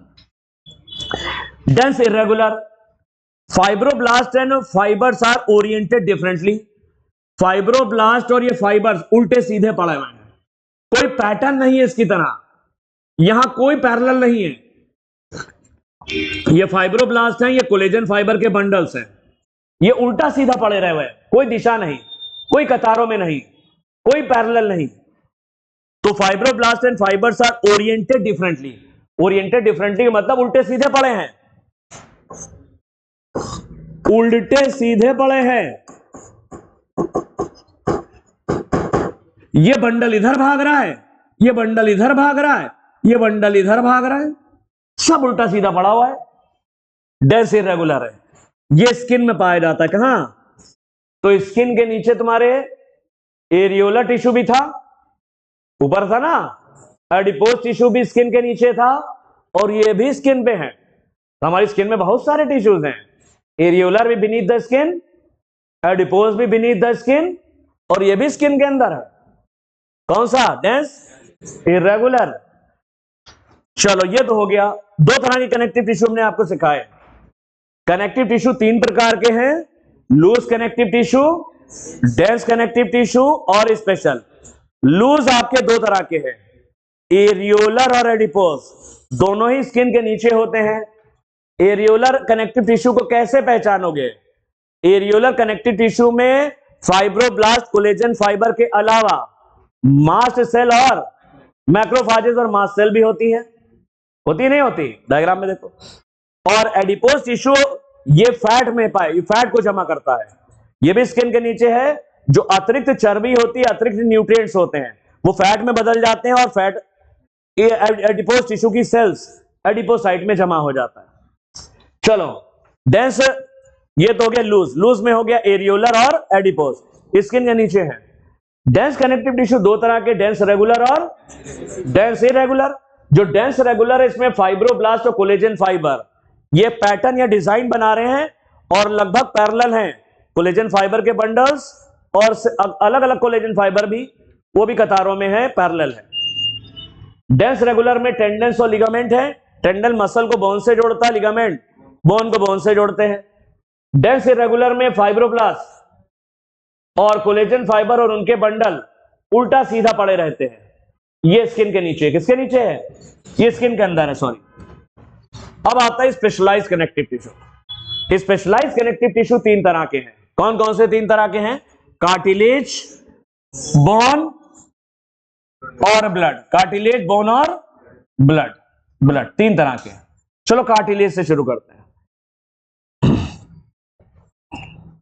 ये है कार्टिलेज, ये कार्टिलेज, बोन्स और blood. Intercellular material is solid. Cartilage के जो सेल्स के बीच का मटेरियल होता है, इंटरसेलुलर मटेरियल इनका सॉलिड होता है।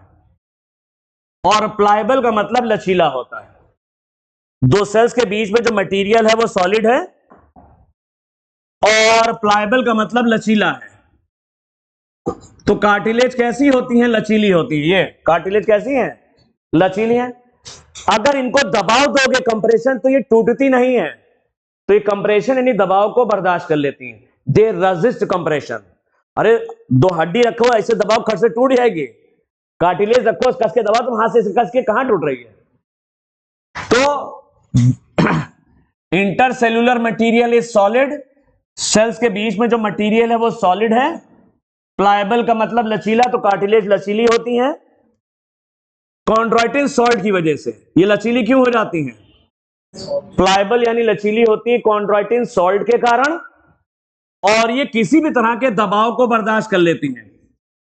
रेजिस्ट कंप्रेशन, ये टूटती नहीं है, ये दबाव को बर्दाश्त कर लेती हैं। अगर कार्टिलेज को दबाओगे तो टूटती नहीं है, बर्दाश्त कर लेती। दे रेजिस्ट कंप्रेशन। हड्डी को दबाओगे टूट जाएंगी दो तरफ से, ये नहीं टूटते।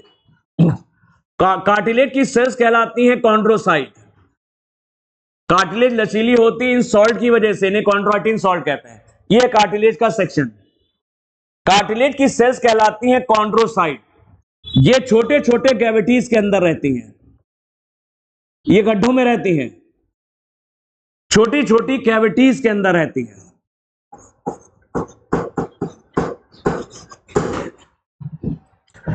तो chondrocytes are enclosed in small cavities within the matrix secreted by them. In cavities के अंदर मैट्रिक्स भरा रहता है और इन मैट्रिक्स को यही सिक्रीट करती हैं। फिर से देखो, कार्टिलेज की सेल्स क्या कहलाती हैं? कॉन्ड्रोसाइट। ये कैविटीज के अंदर रहती हैं और इन कैविटीज में एक लिक्विड भरा रहता है, मैट्रिक्स, और इस मैट्रिक्स को यही सिक्रीट करती हैं कॉन्ड्रोसाइट। तो क्या है? Chondrocytes are enclosed in small cavities. Cartilage की सेल्स को हम लोग कहते हैं कॉन्ड्रोसाइट। वो छोटे छोटे गड्ढों के अंदर रहती हैं, कैविटीज के अंदर रहती हैं। इन कैविटीज के अंदर मैट्रिक्स भरा रहता है और इन मैट्रिक्स को यही सिक्रीट करती हैं chondrocyte. With in the matrix secreted by them. Most of the cartilages in vertebrate embryo. Vertebrate के एम्ब्रियो में जो ज्यादातर कार्टिलेज होती हैं वो आगे चल के हड्डियों में बदल जाती हैं जब एडल्ट होता है। जब बच्चा एडल्ट होता है तो ये कार्टिलेज किसमें रूपांतरित हो जाती हैं? वर्टिब्रेट के एम्ब्रियोज में बहुत सारी कार्टिलेजेस होती हैं, लेकिन एडल्ट में ये किससे रूपांतरित हो जाती हैं? ये आगे चल करके हड्डियों में बदल जाती हैं। यानी एडल्ट में ये कार्टिलेज बोन्स में कन्वर्ट हो जाती हैं। लोकेशन कार्टिलेज कहां कहां होती है? टिप ऑफ नोज, नोज पे होती है हाईलाइन कार्टिलेज। ये कौन सी कार्टिलेज है? Hyaline cartilage. यहां पर होती है आउटर ईयर ज्वाइंट यानी ईयर पिन्ना, इसे कहते हैं ईयर पिन्ना या outer ear joint. Elastic cartilage है। कौन सी है? इलास्टिक कार्टिलेज है। Between adjacent bones of the vertebral column, कशेरुकाओं के बीच होती है। वर्टिब्रल कॉलम कहते हैं कशेरुक दंड की कशेरुकाओं के बीच में होती है। कशेरुक दंड की कशेरुकाओं के बीच में कौन सी कार्टिलेज होती है? ये फाइब्रस कार्टिलेज होती है। हाईलाइन भी हो सकती है, फाइब्रस है। हमारे लिम्स, हाथ पैर की हड्डियों के सिरे पर भी होती है। मुर्गे का लेग पीस खाते हो, ऊपर कार्टिलेज लगी रहती है, हाईलाइन है। कौन सी है? हाईलाइन है। कुर्री कुर्री हाईलाइन।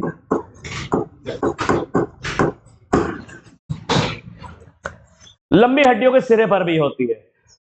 दो हड्डियों को जोड़ती भी है हाईलाइन कार्टिलेज। ये जो पसलियां है हमारी, ये पसलियां आकर के रिब्स आके स्टर्नम से जोड़ती हैं, यहां पर भी हाईलाइन कार्टिलेज है।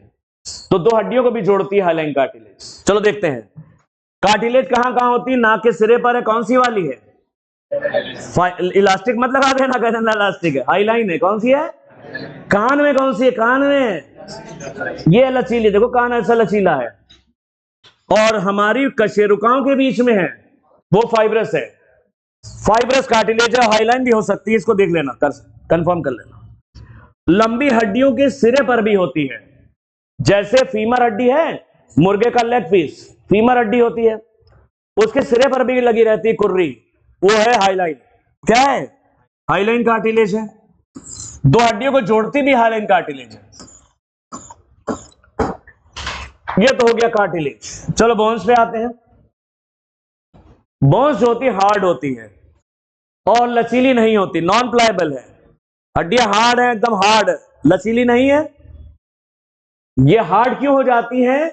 क्योंकि इनमें होते हैं कैल्शियम सॉल्ट्स और कोलेजन फाइबर। कोलेजन फाइबर तो वहां पर भी होंगे। कोलेजन फाइब्रोब्लास्ट और कोलेजन फाइबर सारे कनेक्टिव टिश्यू में होते हैं, ब्लड को छोड़ के। किसको छोड़ के? ब्लड को छोड़ के। ब्लड में ना फाइब्रोब्लास्ट मिलेंगे ना ही कोलेजन फाइबर मिलते हैं, बाकी सारे कनेक्टिव टिश्यू में फाइब्रोब्लास्ट भी मिलेंगे और कोलेजन फाइबर। कोलेजन फाइबर को ये फाइब्रोब्लास्ट ही बनाती हैं, लेकिन फाइब्रोब्लास्ट एक चीज और बनाती है, मॉडिफाइड पॉलीसेकेराइड, जो सेल के बीच में होते हैं। हाइल्यूरोनिक एसिड अभी लिखवाया ऊपर, ये सब पढ़ो ना, एमबीबीएस करो, बड़ा मजेदार है, मजा बहुत आता है।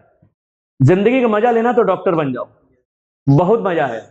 लेकिन तभी मजा आएगा जब तुम्हारा उसमें एक जुनून होगा, शौक होगा, वरना सब बोझ लगे, कोई भी काम बोझ हो जाता है। हमारे ये पढ़ाना शौक है, इसलिए हमें कभी बोरिंग नहीं लगता। कितने सालों से सेम वही चीज पढ़ा रहे हैं, बोर ही नहीं लगता, क्योंकि ये हमारा पैशन है, जुनून है, शौक है। तो हर चीज को पैशन, जुनून, शौक बना लो, वो अच्छी लगने लगेगी, वो बेहतरीन लगने लगेगी।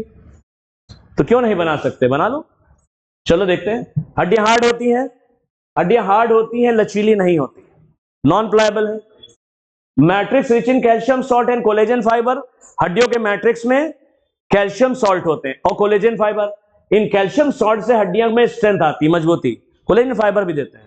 कैल्शियम सॉल्ट और कोलेजन फाइबर की वजह से हड्डियां हार्ड हो जाती हैं और मजबूत हो जाती हैं, स्ट्रेंथ आ जाती, ताकत। पूरा शरीर हमारा हड्डियों पे ही खड़ा है।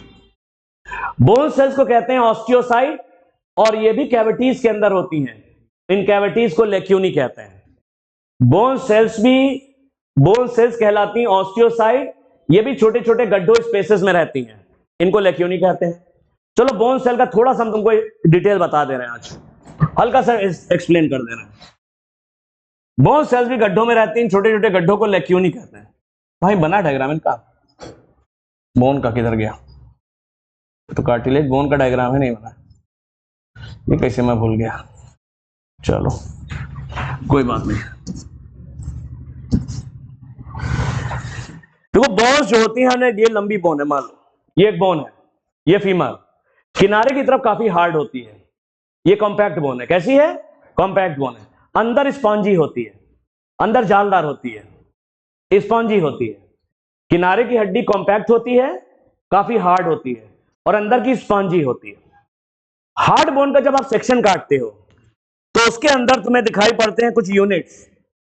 बोन के यूनिट्स कहलाते हैं ऑस्टियन। बोन के यूनिट कहलाते हैं ऑस्टियन। एक हमने ऑस्टियन बनाया, ये कॉम्पैक्ट बोन के अंदर होता है। इन ऑस्टियन के बीच में कैनाल जाती है, इसको हैवर्जियन कैनाल कहते हैं। इस ऑस्टियन के बीच में एक कैनाल होती है, इसको हैवर्जियन कैनाल बोलते हैं। इस हैवर्जियन कैनाल से के अंदर से गुजरती हैं ब्लड वेसल्स और नर्व्स। इसमें आर्टरी होती है, वेन होती है, नर्व होती है। क्योंकि बोन की हर एक सेल को क्या चाहिए?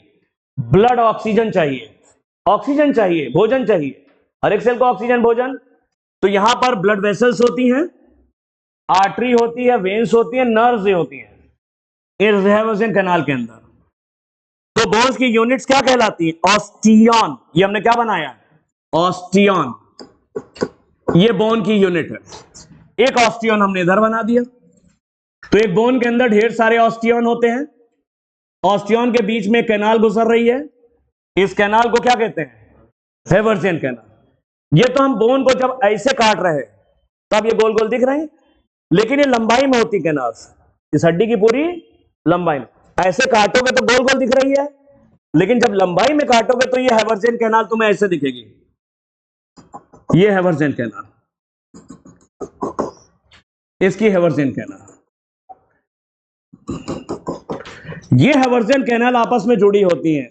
दो ऑस्टियन की हैवर्जियन कैनाल आपस में जुड़ी रहती हैं वोल्कमैन्स कैनाल से। इस तरह के सिस्टम को हम लोग कहते हैं हैवर्जियन सिस्टम। ये मैमल्स की हड्डियों की खास बात है। हैवर्जियन सिस्टम कैरेक्टरिस्टिक फीचर है मैमेलियन बोन का।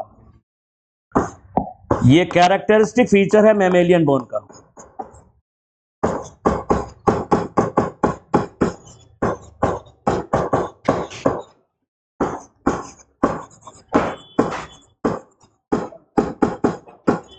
बहुत पहले सवाल खूब आता था, हैवर्जियन सिस्टम कहां मिलता है? ये ह्यूमन बीइंग यानी मैमल्स में उनकी बोन्स का कैरेक्टरिस्टिक फीचर है। इनमें हैवर्जियन कैनाल्स ऑस्टियन होते हैं, ऑस्टियन के बीच में हैवर्जियन कैनाल है जो पूरी हड्डी में लंबाई में होती है, और दो हैवर्जियन कैनाल को जोड़ रही है वोल्कमैन कैनाल। ये सारी कैनाल्स वगैरह सब मिल करके बनाती हैं हैवर्जियन सिस्टम। हैवर्जियन कैनाल के अंदर क्या होता है? हैवर्जियन कैनाल के अंदर आर्टरी होती है, इसके अंदर वेन होती है, इसके अंदर नर्व होती है। चलो अब जरा देखो, बोन की सेल को कहते हैं ऑस्टियोसाइट। बोन की सेल्स क्या कहलाती हैं? ऑस्टियोसाइट। हमने बनाई बोन की सेल, बोन की सेल ऑस्टियोसाइट कहलाती है। ये बोन की सेल्स है, बोन की सेल्स कहलाती हैं ऑस्टियोसाइट।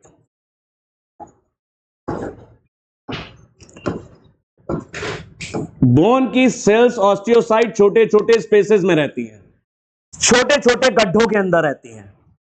इन छोटे गड्ढों को लैक्यूनी कहते हैं। इनको क्या बोलते हैं? इनको लैक्यूनी बोलते हैं। तो बोन सेल्स कहलाती हैं ऑस्टियोसाइट्स।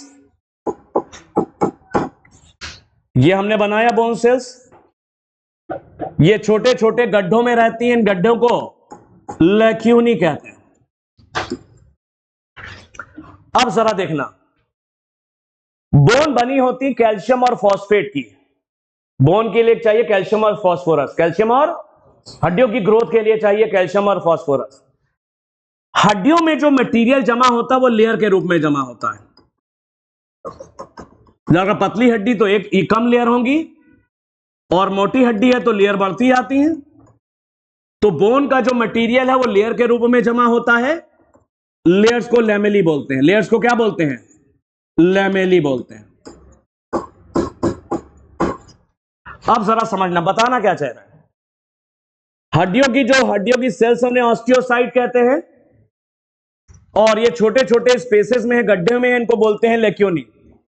इन ऑस्टियोसाइट से निकलते हैं कुछ पतली पतली नहरें। इन ऑस्टियोसाइट से निकलती हैं कुछ पतली पतली कैनाल्स, इन्हें कैनालिक्यूलाई बोलते हैं, कैनालिक्यूलाई। और ये पतली पतली कैनाल्स की मदद से बोन की सेल्स आपस में सब जुड़ी रहती है। बोन सेल्स इन कैनालिक्यूलाई की मदद से आपस में जुड़ी हैं।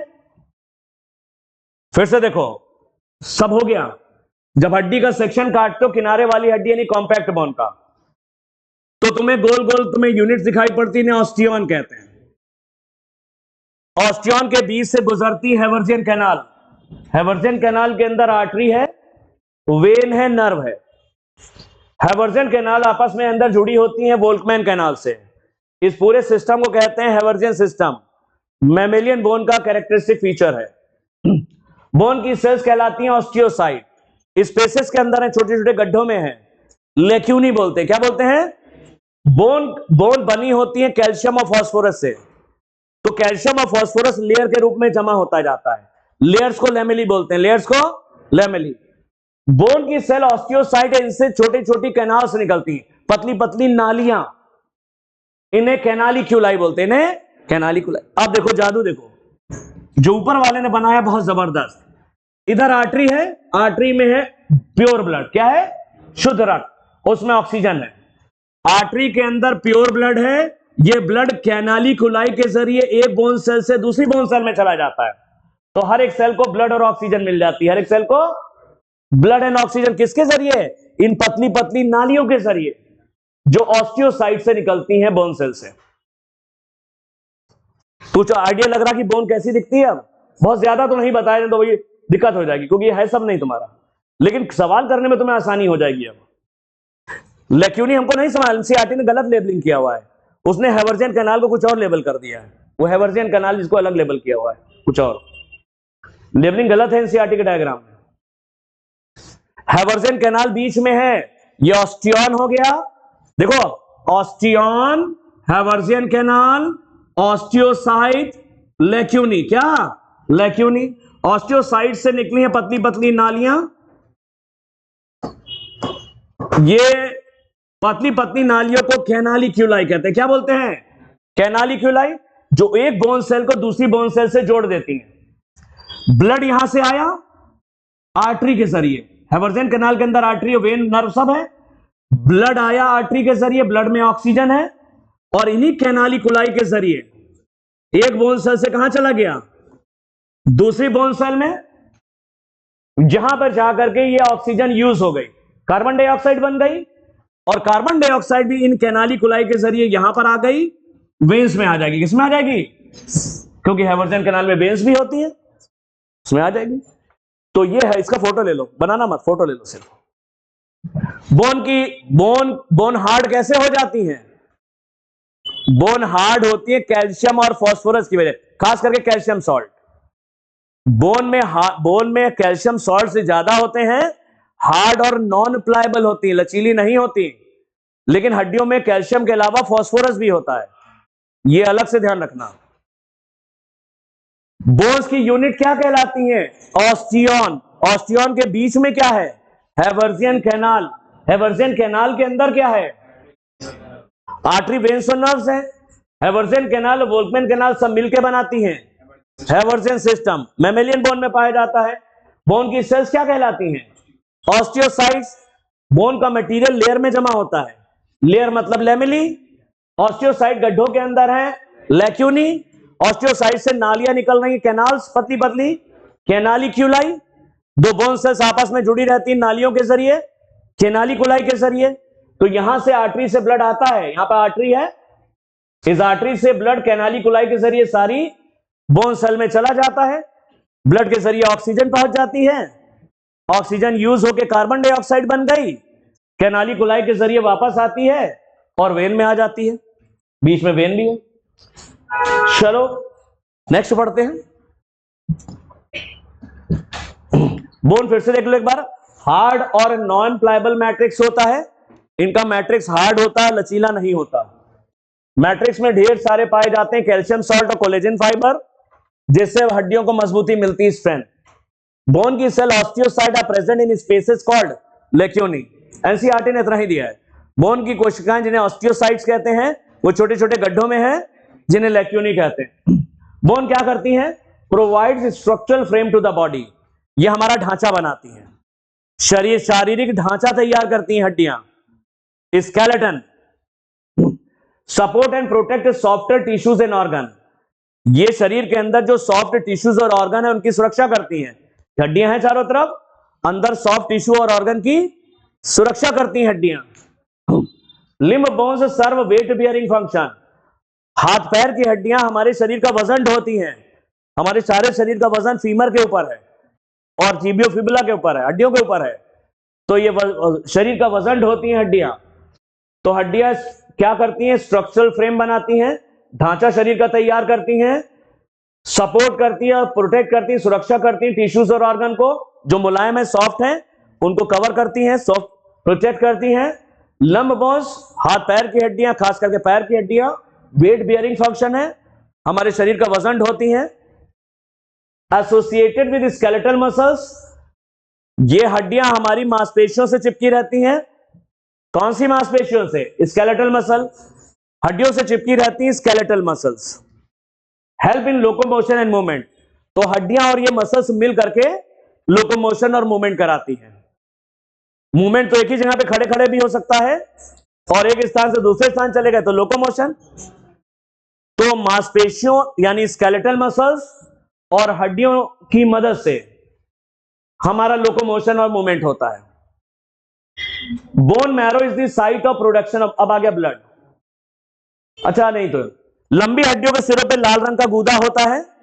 लंबी हड्डी जैसे फीमर है, जब ऊपर से काटोगे ना फीमर को तोड़ोगे एकदम लाल निकलता है, लाल रंग का गूदा, ये रेड बोन मैरो है। और यहां पे ब्लड सेल्स बनती हैं, आरबीसी, डब्ल्यूबीसी, प्लेटलेट यहीं बनती हैं। लंबी हड्डियों के सिरे पर लाल रंग के गूदे में ये ब्लड सेल्स बनती हैं, बोन मैरो बोलते हैं। हड्डियों के अंदर गूदा है। Bone marrow is the site of production of blood cell. हड्डियों के गूदे में ब्लड सेल्स बनती। कौन से गूदे में? जो लाल वाला है, हड्डियों के सिरे पर होता है। कभी मुर्गे की हड्डी ऊपर से बहुत अंदर से लाल निकलती है, वो रेड बोन मैरो है। और रेड बोन मैरो में ब्लड बनता है, आरबीसी, डब्ल्यूबीसी और प्लेटलेट। अब स्पेशल कनेक्टिव टिश्यू में तुमने क्या क्या पढ़ लिया? कार्टिलेज पढ़ लिया, बोन पढ़ लिया, लास्ट है ब्लड। ब्लड यहां पे बहुत कम दे रखा है क्योंकि ब्लड के लिए पूरा चैप्टर अलग, circulation, circulatory system. Fluid connective tissue है, ये एक ऐसा कनेक्टिव टिश्यू है जो लिक्विड के फॉर्म में है, कंटेनिंग प्लाज्मा। ब्लड के अंदर प्लाज्मा होता है और सेल्स होती हैं। सेल्स में कौन कौन सी होती है? आरबीसी, डब्ल्यूबीसी और प्लेटलेट। तो ब्लड के अंदर प्लाज्मा है और सेल्स हैं, आरबीसी यानी रेड ब्लड सेल्स, डब्ल्यूबीसी यानी व्हाइट ब्लड सेल्स और platelets. It is the main circulating fluid. Blood एक मेन सर्कुलेटिंग फ्लूइड है, पूरी बॉडी में सर्कुलेट करता है। That helps in the transport of various substances, जो शरीर की हर एक कोशिकाओं को ऑक्सीजन पहुंचाता है, ग्लूकोज पहुंचाता है, क्योंकि हर एक शरीर की कोशिका को ऑक्सीजन और ग्लूकोज चाहिए। तो ब्लड के जरिए सारी चीजें पहुंचती हैं हर एक कोशिका को। तो ये सर्कुलेटिंग फ्लूइड है, पूरी बॉडी में सर्कुलेट करता है और जो ऑक्सीजन और ग्लूकोज है इनको शरीर की सारी कोशिकाओं में पहुंचाता है। यह तो हो गया तुम्हारा कनेक्टिव टिश्यू। कनेक्टिव टिश्यू की आउटलाइन देखो क्या क्या थी, कितने तरह का था? 3 तरह का था। Loose connective tissue, dense connective tissue और special connective tissue. Loose connective tissue में 2 तरह का था, एरियोलर और एडिपोज, एरियोलर और एडिपोज। डेंस कनेक्टिव टिश्यू भी 2 तरह का था, डेंस रेगुलर और डेंस इरेगुलर। और special connective tissue, special connective tissue में 3 चीजें हैं, कार्टिलेज, बोन और ब्लड। कार्टिलेज, बोन और बाकी देख लेना। अब नेक्स्ट आता है टिश्यू तीसरा, मस्कुलर टिश्यू। मस्कुलर टिश्यू देखते हैं। Each muscle is made up of long cylindrical muscle fibre arranged in parallel manners. हर एक मसल के अंदर ढेर सारे मसल फाइबर्स, जिनको मसल सेल कहते हैं, मसल सेल, वो पाए जाते हैं, एक दूसरे के पैरेलल लगी रहती हैं। ये देख लो पैरेलल, ये मसल फाइबर, ये मसल सेल पैरेलल है। जब मस्कुलर टिश्यू पढ़ाएंगे तो क्या से क्या होता है सब बताएंगे। एक मसल के अंदर क्या है? एक मसल के अंदर मसल बंडल है। मसल बंडल में क्या है? मसल बंडल में मसल फाइबर या मसल सेल है। मसल फाइबर में क्या है? मसल फाइबर में मायोफाइब्रिल्स हैं। मायोफाइब्रिल कितने तरह के होते हैं? 2 तरह के, एक्टिन और, यहां मत सीखो, अभी सिंपल देखो, चक्कर में मत पढ़ो, जहां जो दे रखा वही पढ़ो। हैं? मस्कुलर टिश्यू को कनेक्टिव टिश्यू से अलग क्यों रखा जाता है? देखो, कनेक्टिव टिश्यू का मतलब क्या होता है? कनेक्ट करना, दो ऑर्गन को कनेक्ट करना। अब कार्डियक मसल्स हमारे बाकी मसल के साथ कहां कनेक्टेड है? कनेक्ट कहां कर रहा है? कार्डियक मसल्स तो हार्ट पे ही है, वो कहां कनेक्ट हो रही है स्केलेटल मसल से? वो अपना अलग काम कर रही है, अपना अलग काम कर रही है, जबकि ब्लड हर जगह जा रहा है, कनेक्ट कर रहा है, इसलिए नहीं करते। तो ईच मसल, मान लो एक मांसपेशी है, ये आगे है बाइसेप और पीछे है ट्राइसेप, बाइसेप ट्राइसेप। तो each muscle is made up of, एक मसल को निकाल लो, बाइसेप निकाल लो, लंबी होती है और लॉन्ग सिलेंड्रिकल मसल फाइबर। हर एक मसल के अंदर लंबे लंबे बेलनाकार मसल फाइबर्स होते हैं। इन मसल फाइबर को मसल सेल कहते हैं। क्या बोलते हैं? Muscle cells. काफी लंबी लंबी होती है मसल सेल, ये सब मसल सेल है। ये है, ये देखो, ये है, ये सब मसल सेल। एक मसल के अंदर लंबे लंबे बेलनाकार, सिलेंड्रिकल बेलनाकार मसल फाइबर या मसल सेल्स होती हैं। मसल फाइबर को हम लोग मसल सेल्स कहते हैं।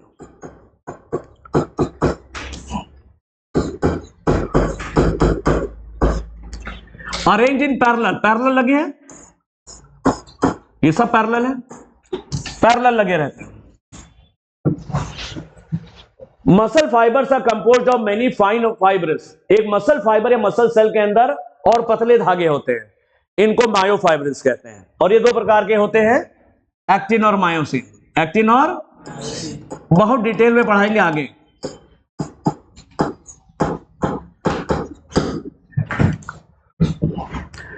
तो एक मसल के अंदर है, वैसे तो हम लिखना चाहो तो लिख लो, चलो हल्का सा लिख लो। एक मसल के अंदर होते हैं मसल बंडल, एक मसल के अंदर है मसल बंडल, एक मसल बंडल के अंदर है मसल फाइबर, एक मसल बंडल के अंदर है मसल फाइबर्स। मसल फाइबर को मसल सेल्स भी कहते हैं। एक मसल सेल के अंदर है मायोफाइब्रिल। मायोफाइब्रिल्स दो तरह के होते हैं, एक्टिन और मायोसिन।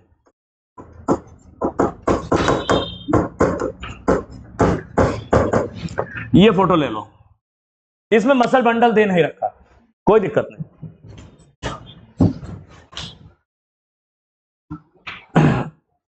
कहते fibres contract, shorten and relax, lengthen. ये जो मसल फाइबर होते हैं, ये सिकुड़ते हैं तो छोटे हो जाते हैं, मसल सिकुड़ गई तो छोटे हो जाते हैं फाइबर, और मसल रिलैक्स फैल गई तो ये लंबे हो जाते हैं। तो मसल फाइबर्स क्या होते हैं? एक मसल के अंदर ढेर सारे मसल फाइबर हैं, पैरेलल हैं। जब मसल सिकुड़ती है, कॉन्ट्रैक्ट करती है, तो ये फाइबर छोटे हो जाते हैं, और मसल रिलैक्स यानी फैलती है तो ये फाइबर बड़े हो जाते हैं, लेंथन। तो फाइबर्स कॉन्ट्रैक्ट, शॉर्टन, ये फाइबर सिकुड़ करके छोटे हो सकते हैं, एंड रिलैक्स, फैल करके लेंथन यानी बड़े हो जाते हैं। मसल फाइबर सिकुड़ के छोटे और फैल करके बड़े हो जाते हैं। Muscle take parts in all the movements. Muscle सभी प्रकार के मूवमेंट्स में भाग लेती है। हमारी मांसपेशियों की मदद से हमारे मूवमेंट्स होते हैं, सभी प्रकार के मूवमेंट्स में भाग लेती है मसल्स।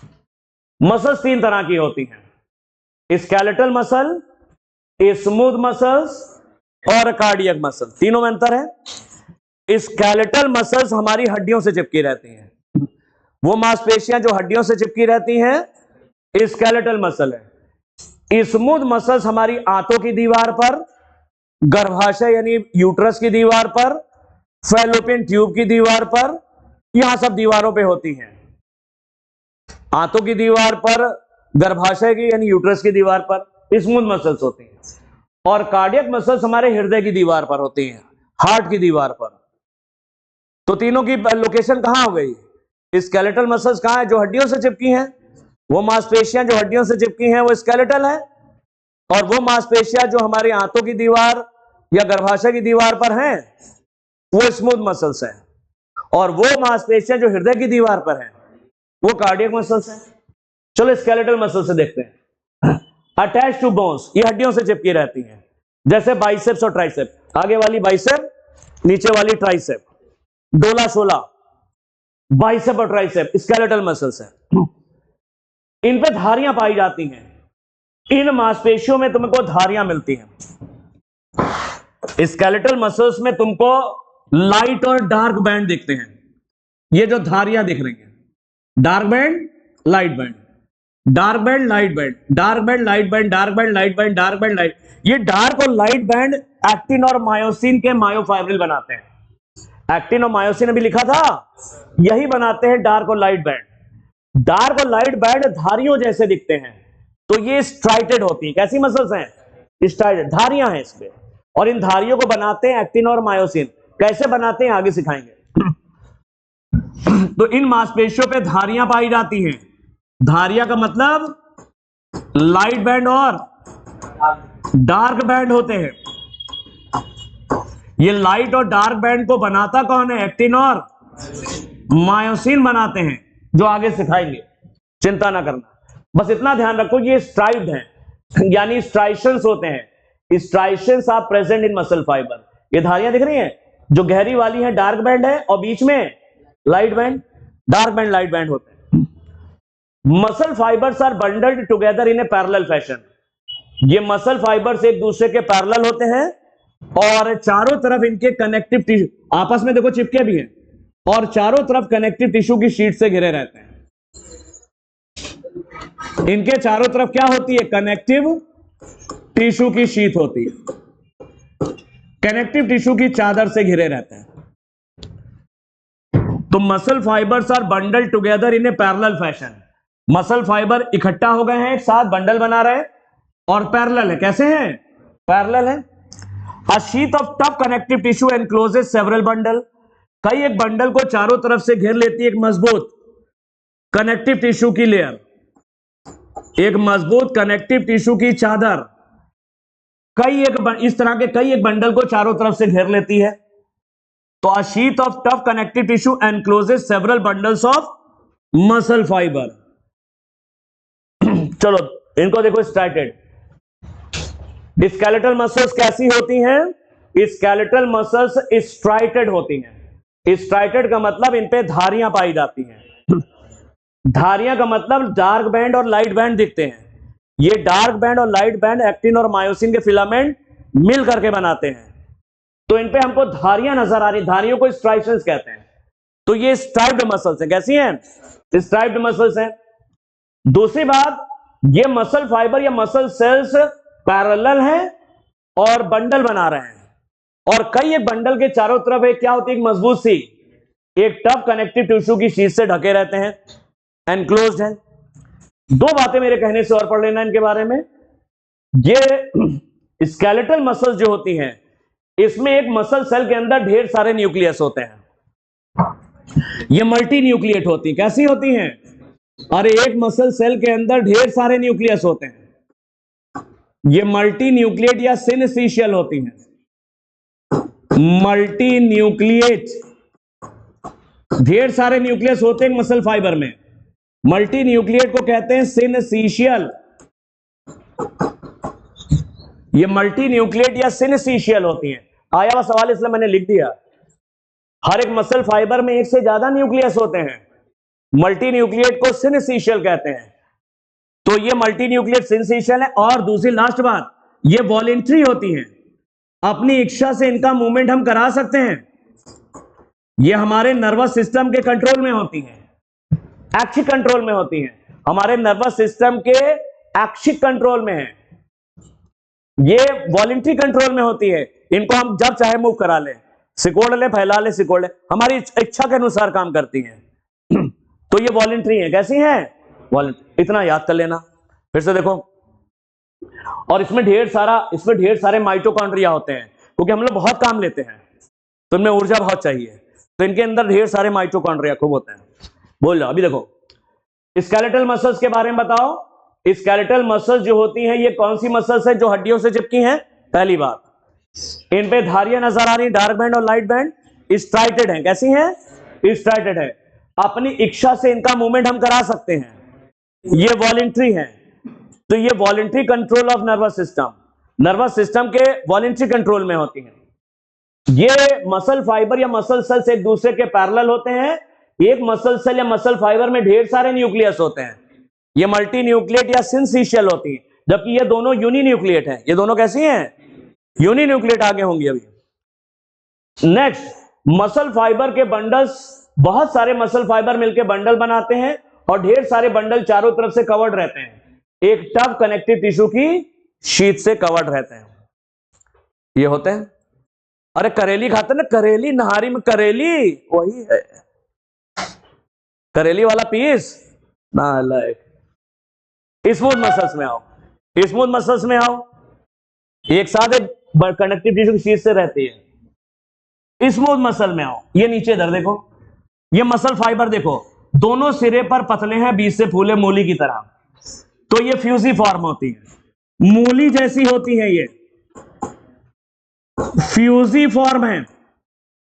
फ्यूजी फॉर्म का मतलब ऊपर से पतली, नीचे से पतली, बीच से फूली, ये मूली की तरह होते हैं, ऊपर नीचे से पतले और बीच से फूले हुए। Tapper eight both the ends, दोनों सिरे पर पतली होती हैं, बीच से फूली हैं, तो बोलते हैं fusiform. And do not show striation, अरे भैया इन पर डार्क बैंड लाइन पर दिख ही नहीं रहा, ये स्ट्राइटेड नहीं होती, नॉन स्ट्राइटेड है, इनमें धारियां नहीं होती, चिकनी, तभी से नाम आ गया स्मूथ।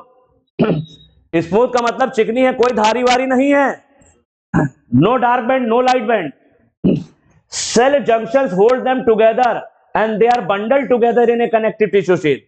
और इन मसल सेल्स के बीच में सेल जंक्शंस भी पाए जाते हैं, जैसे कंपाउंड एपिथेलियम में थे, जैसे तो कंपाउंड एपिथेलियम की तरह इनमें भी सेल जंक्शंस होते हैं, जैसे टाइट जंक्शंस, जैसे एडहियरिंग जंक्शन और जैसे गैप जंक्शन, इनमें भी पाए जाते हैं दो सेल्स के बीच में।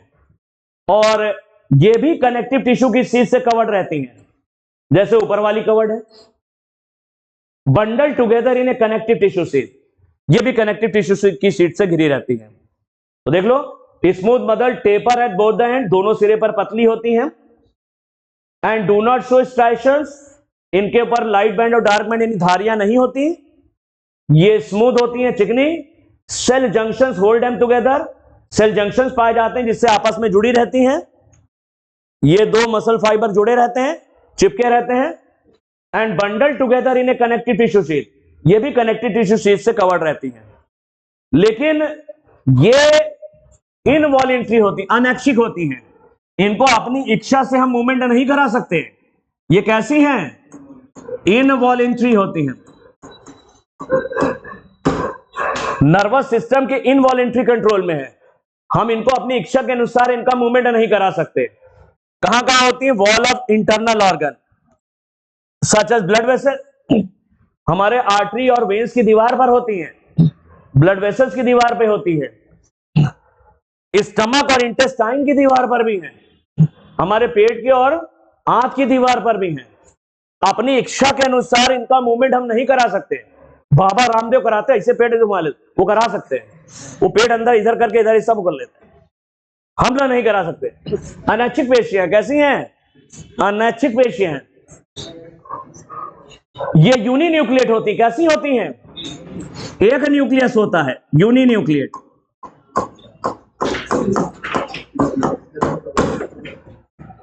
मल्टी न्यूक्लिएट ऊपर वाली है। तो भैया स्मूथ मसल्स में क्या क्या कैसे याद करोगे?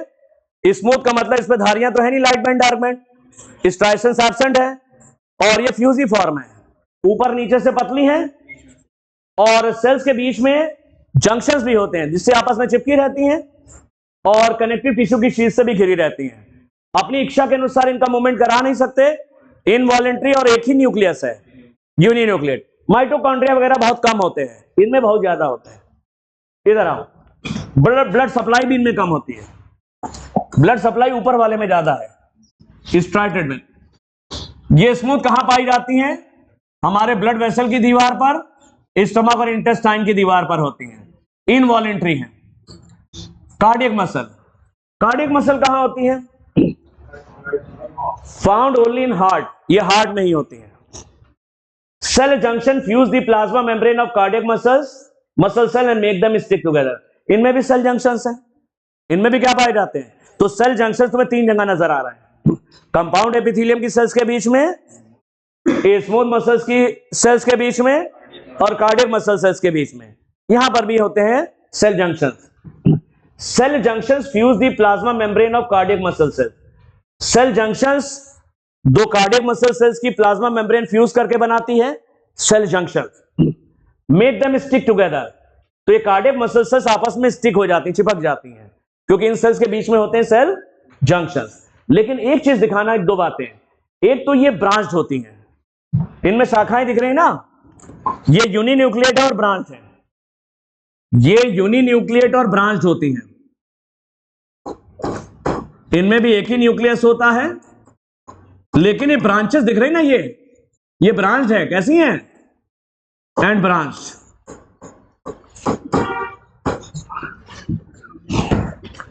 अब जरा देखना, लास्ट पॉइंट इसका है, दो सेल के बीच में, एक सेल ये हो गई, एक सेल ये, दो सेल के बीच में सेल जंक्शंस है। दो सेल के बीच में क्या है, सेल जंक्शंस है, जिनको हम लोग कहते हैं इंटरकैलेटेड डिस्क, और ये कम्युनिकेशन वाले गैप जंक्शन जैसे। दो सेल के बीच में जो जंक्शन है उन्हें कम्युनिकेशन जंक्शन या गैप जंक्शन कह सकते हो। जैसे वहां पे गैप जंक्शन थे, एक सेल को दूसरी सेल से कम्युनिकेट कराते थे, तो यहां पर भी कम्युनिकेशन जंक्शन यानी गैप जंक्शन जैसे हैं, इनको कहते हैं इंटरकैलेटेड डिस्क।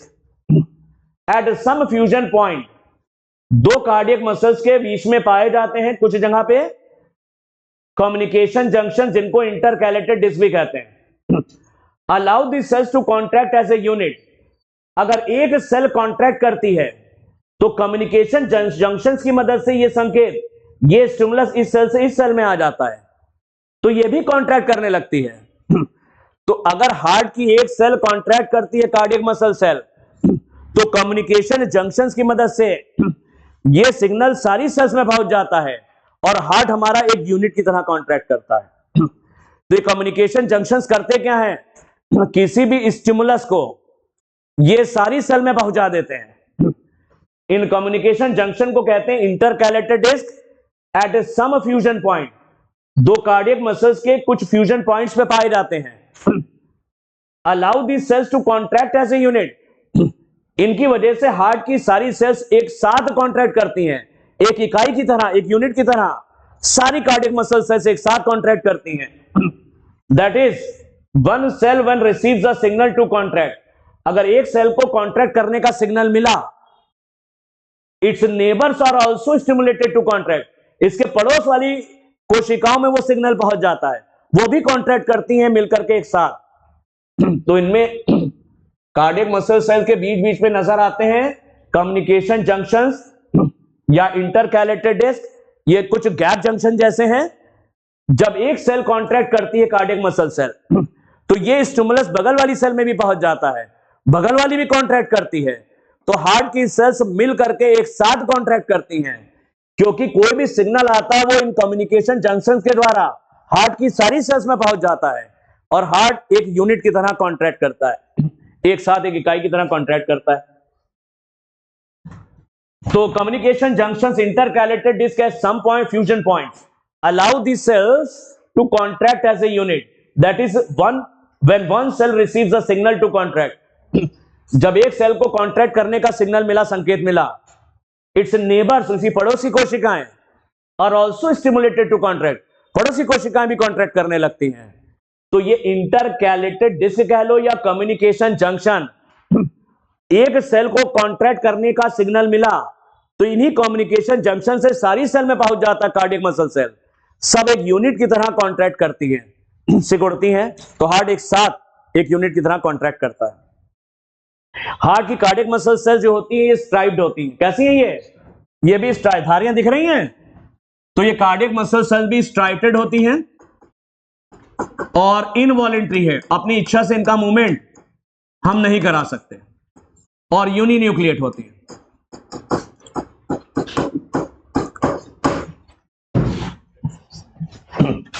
कार्डियक मसल्स में तीनों बातें ध्यान रखना, मल्टी न्यूक्लिएट ऊपर वाली हैं स्केलेटल मसल्स, लास्ट है न्यूरल टिश्यू, ये बहुत ज्यादा दो लाइनें दे रखी बस। Neural tissue, neurons are the unit of neural system, neurons neural system की यूनिट्स होते हैं। न्यूरॉन्स यानी तंत्रिकाएं, न्यूरॉन्स न्यूरल सिस्टम की क्या है, यूनिट्स होते हैं।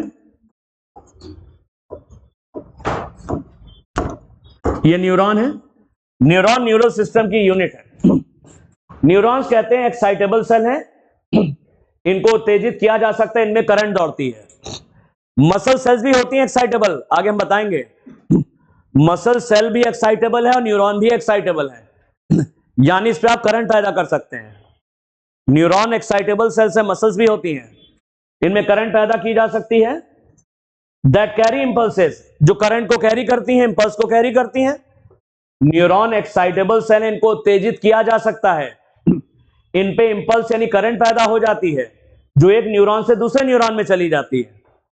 ये सब आगे सिखाएंगे। न्यूरॉन्स क्या करते हैं? Responsible for control and coordination of body. ये हमारी बॉडी को कंट्रोल करते हैं और हमारे डिफरेंट ऑर्गन्स में कोऑर्डिनेशन स्थापित करते हैं। हमारे शरीर के डिफरेंट अंगों में समन्वय स्थापित करते हैं न्यूरॉन्स।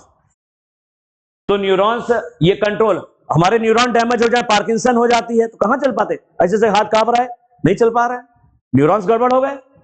न्यूरॉन्स डैमेज हो जाने से पार्किंसन वगैरह डिजीज होती है, हाथ ऐसे कांपता रहता है, चल भी नहीं पा रहे, पहले कौन सा पैर बढ़ाना समझ ही में नहीं आ रहा। तो न्यूरॉन्स कंट्रोल करते हैं coordination of the body. Neuron हमारे शरीर को कंट्रोल करते हैं, हमारे डिफरेंट शरीर के पार्ट्स को या ऑर्गन्स को, उनमें समन्वय स्थापित करते हैं। Neuroglia cell protect and support neuron. Neural tissue में दो चीजें होती हैं, एक तो न्यूरॉन हो गए, न्यूरल टिश्यू में दो चीजें पाई जाती हैं, एक तो न्यूरॉन्स हो गए, ये है। लेकिन ये न्यूरॉन्स, इनकी सुरक्षा के लिए कुछ सेल्स पाई जाती हैं। न्यूरॉन्स की सुरक्षा करती हैं न्यूरोग्लायल सेल्स। कौन सी cell? Neuroglial cells. Neuroglial cells जो होती हैं वो न्यूरॉन की सुरक्षा के लिए हैं। न्यूरॉन की सुरक्षा इतनी इंपॉर्टेंट क्यों है? क्योंकि न्यूरॉन अगर एक बार डैमेज हो गए दोबारा रिपेयर ही नहीं होते, इनमें रीजनरेशन ही नहीं होता। गलती से कोई न्यूरॉन अगर टूट गया तो दोबारा नहीं बन पाएगा, तो इनकी सुरक्षा भी चाहिए। तो न्यूरॉन की सुरक्षा करने के लिए क्या होती है? न्यूरोग्लायल सेल्स होती हैं। न्यूरोग्लायल सेल्स में श्वान सेल का नाम सुना होगा, एपेंडाइमल सेल है, माइक्रोग्लाया है, एस्ट्रोसाइट है, शायद ओलिगोडेंड्रोसाइट।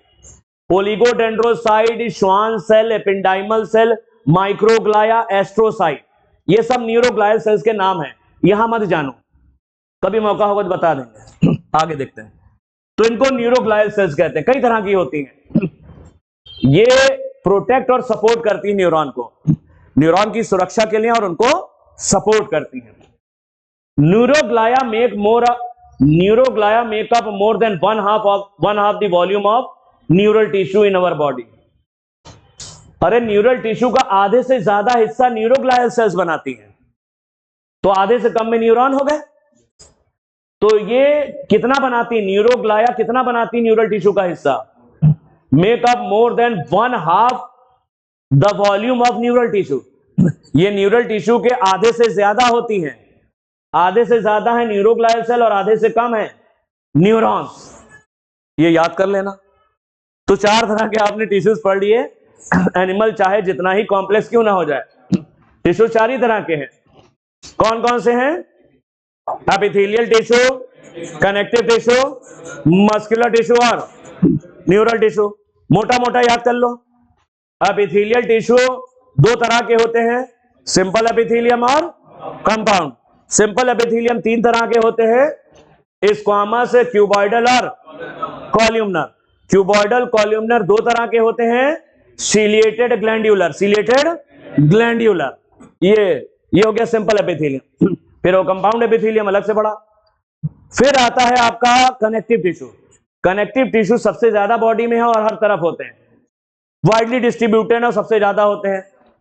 तीन तरह के होते हैं, loose connective tissue, dense connective tissue और स्पेशल कनेक्टिव टिश्यू। लूज दो तरह के होते हैं, एरियोलर कनेक्टिव टिश्यू और adipose connective tissue. Dense connective tissue भी दो तरह के हैं, डेंस रेगुलर और dense irregular. Special connective tissue में आपने तीन सीखे, कार्टिलेज, बोन और ब्लड। फिर आया मस्कुलर टिश्यू। मस्कुलर टिश्यू में मसल्स पड़ी तीन तरह की हैं, मसल फाइबर्स में तीन तरह के, स्केलेटल, स्मूथ और कार्डियक। और न्यूरल टिश्यू में दो चीजें होती हैं, न्यूरॉन्स और neuroglial cells. Neurons excitable cell, इनमें करंट दौड़ती है, कोई इंपल्स चलती है, और न्यूरोग्लायल्स जो होते हैं वो न्यूरॉन्स की सुरक्षा के लिए होते हैं और उनको सपोर्ट करते हैं।